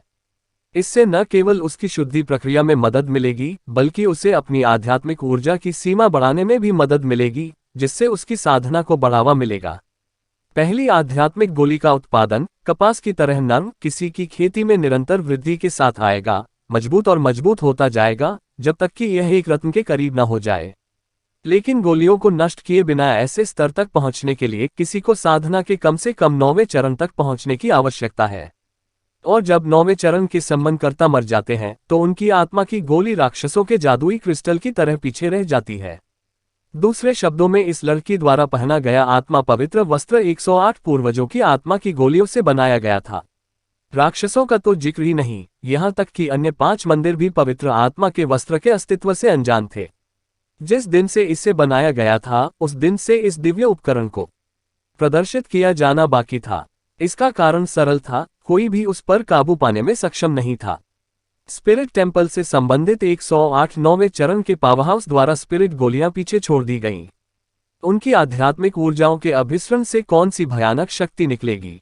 हालांकि इसे 1080 जादुई जानवरों की आत्माओं के साथ बनाया गया था, लेकिन ये बहुत नर्म हो गया। आध्यात्मिक ऊर्जा द्वारा पहुंची गई भयानक शक्ति और स्तर ने 9वें चरण के बिजली घरों को भी इसे नियंत्रित करने में असमर्थ बना दिया। लगभग 1000 साल पहले से स्पिरिट टेम्पल कई तरीके आजमा रहा था, लेकिन वे कभी भी स्पिरिट होली रॉब का उपयोग करने में कामयाब नहीं हो पाए थे। इसलिए इस दिव्य उपकरण को आत्मा मंदिर के सबसे गहरे हिस्सों में छिपा कर रखा गया था। केवल मंदिर के नेताओं और सहायक नेताओं की आने वाली पीढ़ियों को ही इसके अस्तित्व के बारे में पता था। 20 साल पहले ही स्थिति थोड़ी बेहतर हुई थी। पिछले 1000 वर्षों के शोध के माध्यम से स्पिरिट टेम्पल ने पाया कि आत्मा के इस पवित्र वस्त्र को जगाने के लिए न केवल आध्यात्मिक ऊर्जा की ताकत आवश्यक थी, बल्कि इसकी स्वीकृति भी प्राप्त करना आवश्यक था। केवल वही व्यक्ति जो जादुई जानवरों के साथ बहुत उच्च स्तर की अंतरंगता प्राप्त कर सकता है, आत्मा के पवित्र वस्त्र का आशीर्वाद प्राप्त कर सकता है। पिछले 300 वर्षों में 81 इकाइयों की सहज आध्यात्मिक ऊर्जा से संपन्न एक शक्तिशाली व्यक्ति प्रकट हुआ। उसके बाद वह आत्मा मंदिर के नेता बन गए और इस पवित्र वस्त्र के प्रति अपना सम्मान व्यक्त किया। आत्मा उससे उत्तर प्राप्त कर रही है। इस समय पवित्र आत्मा के वस्त्र ने उसकी ओर एक फीकी रोशनी और एक बहुत ही सौहार्दपूर्ण आभा छोड़ी। इस मंदिर नेता ने आत्मा का पवित्र वस्त्र पहनने की कोशिश की और अंततः सफल हुआ। लेकिन अपने परीक्षणों के समय वह आत्मा के पवित्र वस्त्र की शक्ति का केवल 1/3 ही प्रदर्शित करने में सक्षम पाया गया। दूसरे शब्दों में, उसे पवित्र आत्मा के वस्त्र से पर्याप्त उच्च अनुमोदन प्राप्त नहीं हुआ। लेकिन इस तरह भी पवित्र आत्मा वस्त्र द्वारा प्रदर्शित ताकत पहले से ही हथियारों के महाकाव्य वर्ग से कहीं अधिक थी। पूरी तरह से विचार करने के बाद मंदिर के नेता ने बड़ी कठिनाई से अपने दिल के आवेग का विरोध किया और युद्ध के मैदान में पहने बिना इस आत्मा पवित्र वस्त्र को मंदिर में वापस करने का फैसला किया। उस समय से आत्मा के मंदिर का एक और नियम था। छठे चरण या उससे ऊपर के सभी आह्वानकर्ताओं को इस पवित्र वस्त्र के प्रति अपना सम्मान देना होगा। बेशक पवित्र वस्त्र 10,000 जानवरों के देवता की मूर्ति में छिपा हुआ था। पवित्र वस्त्र की उच्च अनुमोदन रेटिंग प्राप्त करने वाले सम्मानकर्ता की खोज करने के लिए इस तरह की विधि का उपयोग करना एक हताश प्रयास था, लेकिन वास्तव में ये काफी प्रभावी था। पिछले 300 वर्षों में 1 दर्जन से अधिक सम्मानकर्ता आत्मा के पवित्र वस्त्र को स्थानांतरित करने में कामयाब रहे। बिना किसी अपवाद के वे सभी उच्चतम स्तर की सहज आध्यात्मिक ऊर्जा से संपन्न थे। लेकिन दुर्भाग्य से उनमें से कोई भी इस वस्त्र को पहनने में कामयाब नहीं हुआ। 20 साल पहले जब एक सम्मानकर्ता ने आत्मा के इस पवित्र वस्त्र के प्रति अपना सम्मान व्यक्त किया, तो एक चमत्कारी दृश्य घटित हुआ। होली स्पिरिट रोब ने ऐसी चकाचौंध रोशनी छोड़ी जो पहले कभी नहीं देखी गई थी। तुरंत उस सम्मानकर्ता को एक दिव्य प्राणी के रूप में लिया गया। मंदिर के नेता और सहायक नेता द्वारा तुरंत मंदिर में रहने के लिए दबाव डाला गया। इस सम्मानकर्ता, मंदिर नेता और सहायक मंदिर नेता ने एक असाधारण संबंध साझा किया। वह स्पिरिट टेम्पल लीडर चेन होंग्यू और उनके सहायक नेता सेंशुई की बहू थी। जब चेन होंग्यू को पता चला कि उनकी बहू सेंट रॉब को इस हद तक उत्तेजित करने में सक्षम है, तो इस अच्छे आश्चर्य को सामने लाने की आवश्यकता के बिना वह तुरंत अपनी पत्नी सेंशुई के साथ निर्णय पर पहुंचे कि उसे उचित परीक्षण करने दिया जाए सेंट रोब में। लेकिन उसका पूर्व उत्साह बहुत जल्द ही घृणा में डूब गया। ऐसा इसलिए है क्योंकि पवित्र वस्त्र पहनाए जाने के बाद उसकी बहू इसकी कोई भी शक्ति प्राप्त करने में पूरी तरह से असमर्थ थी। अध्याय 480 64वें दानव शिकार दस्ते का परिवर्तन भाग 3। जितनी बड़ी आशा उतनी ही बड़ी निराशा। कई और परीक्षणों के बाद उसके पतन को देखकर वे और भी अधिक घृणा महसूस करने से खुद को नहीं रोक सके। लेकिन उसी दौरान उन्हें पता चला कि उनकी बहू असल में प्रेग्नेंट है। इसलिए चेन होंग्यू और सेंशुई ने गहराई से चर्चा की और वे पहुंच गए एक साहसिक निष्कर्ष पर। आत्मा के पवित्र वस्त्र ने जिस एकमात्र व्यक्ति पर प्रतिक्रिया व्यक्त की, वह उसकी बहू नहीं थी, बल्कि उसके अंदर का बच्चा, उसकी पोती थी। इस निष्कर्ष पर पहुंचने के बाद उनकी बहू को आत्मा मंदिर के अंदर एक निजी कमरे में रखा गया। जब तक उनकी बेटी का जन्म नहीं हुआ तब तक आत्मा का पवित्र वस्त्र उनका वस्त्र बना रहा। 10 महीने तक गर्भवती रहने के बाद उनकी बेटी के जन्म का दृश्य विशेष रूप से रोमांचक था। जिस दिन उसकी बेटी का जन्म हुआ, आत्मा के पवित्र वस्त्र ने उस तीव्र चमकती रोशनी का एक और विस्फोट किया, जो उसकी बहू के शरीर से निकलकर इस लड़की के चारों ओर लिपट गया।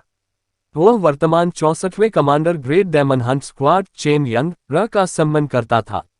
इस मामले को आत्मा मंदिर के सबसे बड़े रहस्य के रूप में वर्गीकृत किया गया था। केवल चेन होंगयू, सेंशुई और चेन यंगर के माता पिता ही इसके बारे में जानते थे। चेन यंगर की वृद्धि को बहुत सख्ती से नियंत्रित किया गया था, जो उसके पिछले विद्रोही रवैये का कारण है।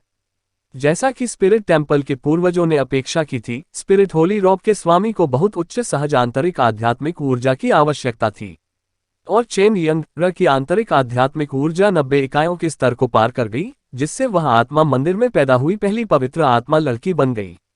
लेकिन जैसे जैसे चेन यंगर बड़ी होती गई, उनके शरीर पर परेशानियां दिखने लगीं।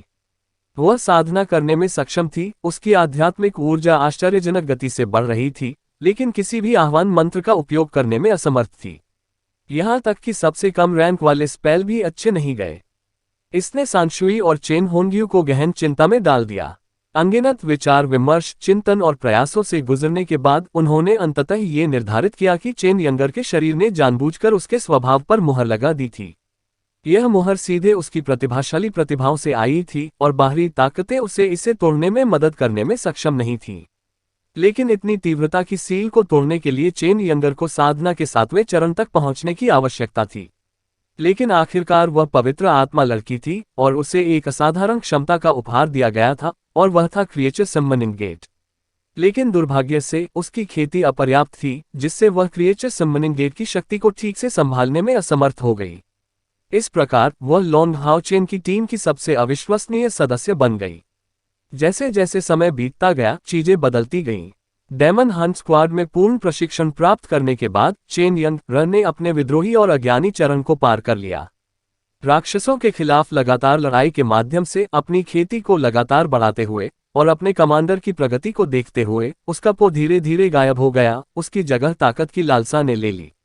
भले ही 64वें commander great demon hunt squad के पास न हो भंग होने के बाद वह संभवतः आत्मा मंदिर में लौट आई होगी, उस सील को तोड़ने का प्रयास करने के लिए जिसने उसे 20 वर्षों से बांध रखा था, और सच्ची पवित्र आत्मा लड़की बन गई होगी। इस शानदार कमरे में एक नर्म दूधिया सफेद आध्यात्मिक ऊर्जा लयबद्ध रूप से घूम रही थी। इस निजी कमरे का उपयोग मूल रूप से आत्मा मंदिर के नेता द्वारा किया जाना चाहिए। किसी की खेती के लिए बड़ी सहायता देना। जिस दिन से चेन यंगर वापस लौटी, उसी दिन से यह उसका क्षेत्र बन गया। सभी विकर्षणों से मुक्त होकर वह गहन ध्यान की स्थिति में प्रवेश कर गई। जब चेन यंगर ने ध्यान करना शुरू किया तो उसके मन में वांग युवान के समान ही विचार थे। मैं टीम के लिए अधिक उपयोगी व्यक्ति बनना चाहता हूँ। मैं कैप्टन की मदद करना चाहता हूँ। माउंटेन पास उजागर मकबरा, जादूगर का मंदिर। गहरे हरे बाल उसके कंधे पर गिर रहे थे, और यद्यपि यह मूल रूप से उतने लंबे नहीं थे, ये कम से कम उसकी पीठ के स्तर तक पहुंच गए थे। लिन शिन की शक्ल काफी दयनीय थी। उनके पहले लंबे बाल अस्त व्यस्त हो गए थे और उनके चेहरे पर दाढ़ी पहले ही उभर आई थी, जो पतली हो गई थी। लेकिन उसकी जोड़ी आंखें विशेष रूप से चमकीली, चिंतनशील नजर वाली थीं। यह उसे एक अवर्णनीय अनुभूति देने के लिए पर्याप्त था। पिछले साल के बारे में कोई भी बता सकता है कि वह हर दिन व्यस्त था। जादूगर मंदिर में अपनी वापसी के दिन से ही उसने राक्षस क्षेत्र से लाए गए संसाधनों की बड़ी मात्रा का दोहन करते हुए अपने दादा से एक निजी कमरे का अनुरोध किया। इस अवधि के दौरान उन्होंने बड़ी मात्रा में संसाधनों को कम कीमत पर बेचने के लिए ग्रैंड अलायंस नीलामी घर के साथ अपने अच्छे संबंधों का उपयोग किया, जिससे उन्हें अग्रिम पंक्ति में बने रहने में मदद मिली। उसी समय उन्हें अलायंस ग्रैंड ऑक्शन हाउस की ओर से एक लिंक प्राप्त हुआ। ग्रेट अलायंस नीलामी घर उसे आवश्यक संसाधन उपलब्ध कराएगा। जिस ग्रैंडमास्टर ने सिएरा स्ट्राइप्स की सामग्री का उपयोग करके ब्लडस्टॉर्म तैयार किया था, उसे ग्रैंड अलायंस नीलामी घर ने ढूंढ लिया था। अन्यथा अपने कौशल से वह इतने कम समय में एक महान उपकरण बनाने में सक्षम ग्रैंडमास्टर को कैसे ढूंढ पाता। उस महान गुरु ने कहा कि यह हथियार वध के लिए बनाया गया था, और कई दुश्मनों के खून के माध्यम से संभवतः इसमें मूलभूत परिवर्तन दिखाई देंगे। दूसरे शब्दों में, उपकरण के इस टुकड़े को महाकाव्य स्तर तक आगे बढ़ने का मौका मिला। इस संभावना की उत्पत्ति लिन शिन द्वारा प्रदान किए गए सर्प शैतान दानव भगवान एंड्रोमेलियस के रक्त से हुई है। एक दानव देवता के खून से नहाकर ब्लडस्टॉर्म ने विकसित होने की क्षमता हासिल कर ली। लिन शिन का शरीर और दिमाग गोलियां बनाने के लिए समर्पित थे। फायर हॉट स्पिरिट स्टोव के अस्तित्व पर भरोसा करते हुए उन्होंने कीमिया में काफी प्रक्रियाएं की, जबकि साधारण स्पिरिट रिकवरी पिल्स और स्पिरिट ब्लास्ट पिल्स द्वारा ये था उनके बड़े बैचों का उत्पादन करने में सक्षम। इस प्रकार उन्हें मंदिर के उच्च अधिकारियों से विशेष पुरस्कार प्राप्त हुए और जादूगर मंदिर की आंतरिक शाखा ने उन्हें बड़ी मात्रा में बहुमूल्य संसाधन प्रदान किए। साधारण गोलियों का एक बैच बनाते समय लिन शिन ने अपनी गोली बनाने की प्रक्रिया को बेहतर बनाने के लिए भी बहुत प्रयास किया। सबसे पहले उन्होंने फॉरेस्ट बोआ ट्रेनिंग पिल्स बनाने की विधि को पुनः प्राप्त किया और अपने लक्ष्य को प्राप्त करने के लिए 3 इम्मोर्टल आइस फ्रूट्स और 1 दर्जन से अधिक अन्य सामग्रियों के साथ 9 फॉरेस्ट बोआ गिल्स का उपयोग किया।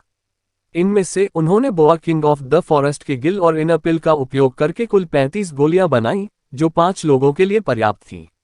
लॉन्ग हाउ चेन सहित सभी को एक हिस्सा भेजा गया। साधारण वन बोआ से बनी वन बोआ प्रशिक्षण गोलियों की संख्या 200 से अधिक थी और वे सभी के बीच विभाजित थीं।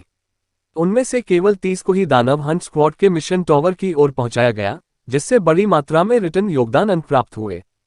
फॉरेस्ट बोआस ट्रेनिंग पिल्स का निर्माण पूरा होने के बाद लिन शिन ने तुरंत अपने अनुसंधान के सबसे महत्वपूर्ण क्षेत्र पर ध्यान केंद्रित किया और जिसे पूरा करने की उन्हें सबसे अधिक उम्मीद थी, वह स्पिरिट बूस्टिंग पिल्स था।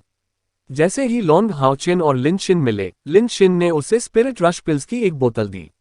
अकेले ये केवल 5वें चरण या उससे नीचे के लिए उपयोगी थे और हालांकि उनके प्रभाव बुरे नहीं थे, उनके उपयोग सीमित थे। लिन शिन ने स्पष्ट रूप से समझा कि उनके और उनके साथियों के लिए आत्मा बढ़ाने वाली गोलियां सबसे महत्वपूर्ण थीं। किसी की साधना की वृद्धि के साथ आध्यात्मिक ऊर्जा प्राप्त करना अधिक चुनौतीपूर्ण हो गया और इसके अलावा उनकी आत्मा बढ़ाने वाली गोलियों को दुष्प्रभावों से रहित करने की आवश्यकता थी। अपनी आध्यात्मिक ऊर्जा को बढ़ाने के लिए केवल अपने शरीर पर निर्भर रहना पड़ता था। इसके लिए बहुत सारे बहुमूल्य खजानों के उपयोग की आवश्यकता थी और बहुत सारे प्रयोगों की भी। लिन शिन ने खुद को एक प्रयोग विषय के रूप में इस्तेमाल किया, 1 साल से अधिक समय तक शोध किया। इन प्रयोगों के लिए कोई कीमत न चुकाते हुए अंततः कुछ समय बाद उन्होंने कुछ हासिल किया। उन्हें जो गोलियां मिली उन पर कोई प्रतिबंध नहीं था और बिना किसी दुष्प्रभाव के किसी भी व्यक्ति द्वारा इनका सेवन किया जा सकता था। इसे लेने से व्यक्ति की आंतरिक आध्यात्मिक ऊर्जा लगभग 100 यूनिट तक बढ़ जाती है। आत्मा बढ़ाने वाली इन गोलियों का नाम उन्हीं का नाम लेते हुए शिन पिल्स रखा गया, जिससे पता चलता है कि वह अपने काम से कितने संतुष्ट थे। हालांकि जिन पिल्स कुछ प्रतिबंध के बिना नहीं आईं। आवश्यक सामग्रियां कीमती थीं, इसलिए 3 बैच बनाने के बाद लिन शिन ने उनका और उत्पादन बंद कर दिया। इन 3 बैचों ने कुल मिलाकर 200 गोलियां बनाई, लेकिन उनमें से 7 में विभाजित होने के बाद इसकी अधिक गिनती नहीं हुई। फिर भी मैं मदद करूंगा प्रत्येक व्यक्ति की आंतरिक आध्यात्मिक ऊर्जा को 3000 यूनिट तक बढ़ाना। हालांकि यह अग्रणी कार्य सरलता से भरा था। सिद्धांत रूप में जब तक वे दानव देवताओं और शैतान ड्रैगन को मारने में कामयाब रहे, तब तक ये जिन गोलियां बनाई जा सकती थीं। आखिरकार जंगल के राजा बोआ का विशाल शरीर गोलियों के कई 100 बैच बनाने के लिए पर्याप्त था, जबकि अन्य खजानों के लिए उन्हें गठबंधन के समर्थन से एकत्र किया जा सकता था। जिन पिल्स के अलावा लिन जिन ने नई कॉन्जॉइंट बूस्टिंग पिल्स का एक बड़ा बैच भी बनाया था, जिसके बाद के प्रभाव बहुत कम थे और बहुत अधिक बढ़ावा था। कोई यह बता सकता है कि इस वर्ष लिन शिन औपचारिक रूप से एक ग्रैंडमास्टर कीमियागर बन गए, जिसका श्रेय उन्होंने बड़ी मात्रा में बहुमूल्य संसाधनों को एकत्र किया। हालांकि उसने दिन रात गोलियां बनाना जारी रखा और आराम करने में ज्यादा समय नहीं बिताया। हॉट ऑफ फायर के निरंतर उपयोग को परिष्कृत करने के लिए उसकी आंतरिक आध्यात्मिक ऊर्जा के उपयोग की आवश्यकता थी। लिन शिन की प्रगति वांग युवान की तुलना में भी तेज थी, जिसने अपना ब्रेक मांगा था निरंतर वध के माध्यम से। पिछले महीने में जब वह शिन पिल्स बनाने में कामयाब रहे, तो उनकी आंतरिक आध्यात्मिक ऊर्जा औपचारिक रूप से 7वें चरण से टूट गई, जिससे उनकी दूसरी आध्यात्मिक गुहा खुल गई। सबसे महत्वपूर्ण गोलियों की जांच पूरी होने के बाद लिन शिन ने आखिरी महीना अधिक इत्मीनान से बिताया। विजार्ड टेम्पल और अलायंस ग्रैंड ऑक्शन हाउस के विशाल पूरक के माध्यम से युद्ध में सेनानियों की ताकत बढ़ाने के लिए बड़ी मात्रा में स्पिरिट रिकवरी पिल्स और स्पिरिट बूस्ट पिल्स युद्ध में भेजे गए थे। वास्तव में गोलियों का सबसे बड़ा लाभ ये था कि उनका उपयोग जादुई आवेगों के साथ किया जा सकता था। केवल 1 या 2 गोलियां पूरी लड़ाई को प्रभावित नहीं करेगी, लेकिन गोलियों की बड़ी खुराक के पास महत्वपूर्ण समय पर स्थिति को मोड़ने का मौका था। पॉप! नीली आग उठी और अंदर विशाल चूल्हे को पूरी तरह से घेर लिया। इस प्रकार 3 बार आग की लपटें गायब हो गईं और लिन शिन का चेहरा थका हुआ लग रहा था। उसका गधा पास की कुर्सी पर बैठा हुआ था। वह एक और बैच बनाने में कामयाब रहा, लेकिन इसी समय दरवाजे के दूसरी ओर से एक चिंतित आवाज आई, लिन शिन ठीक नहीं, ली शिन।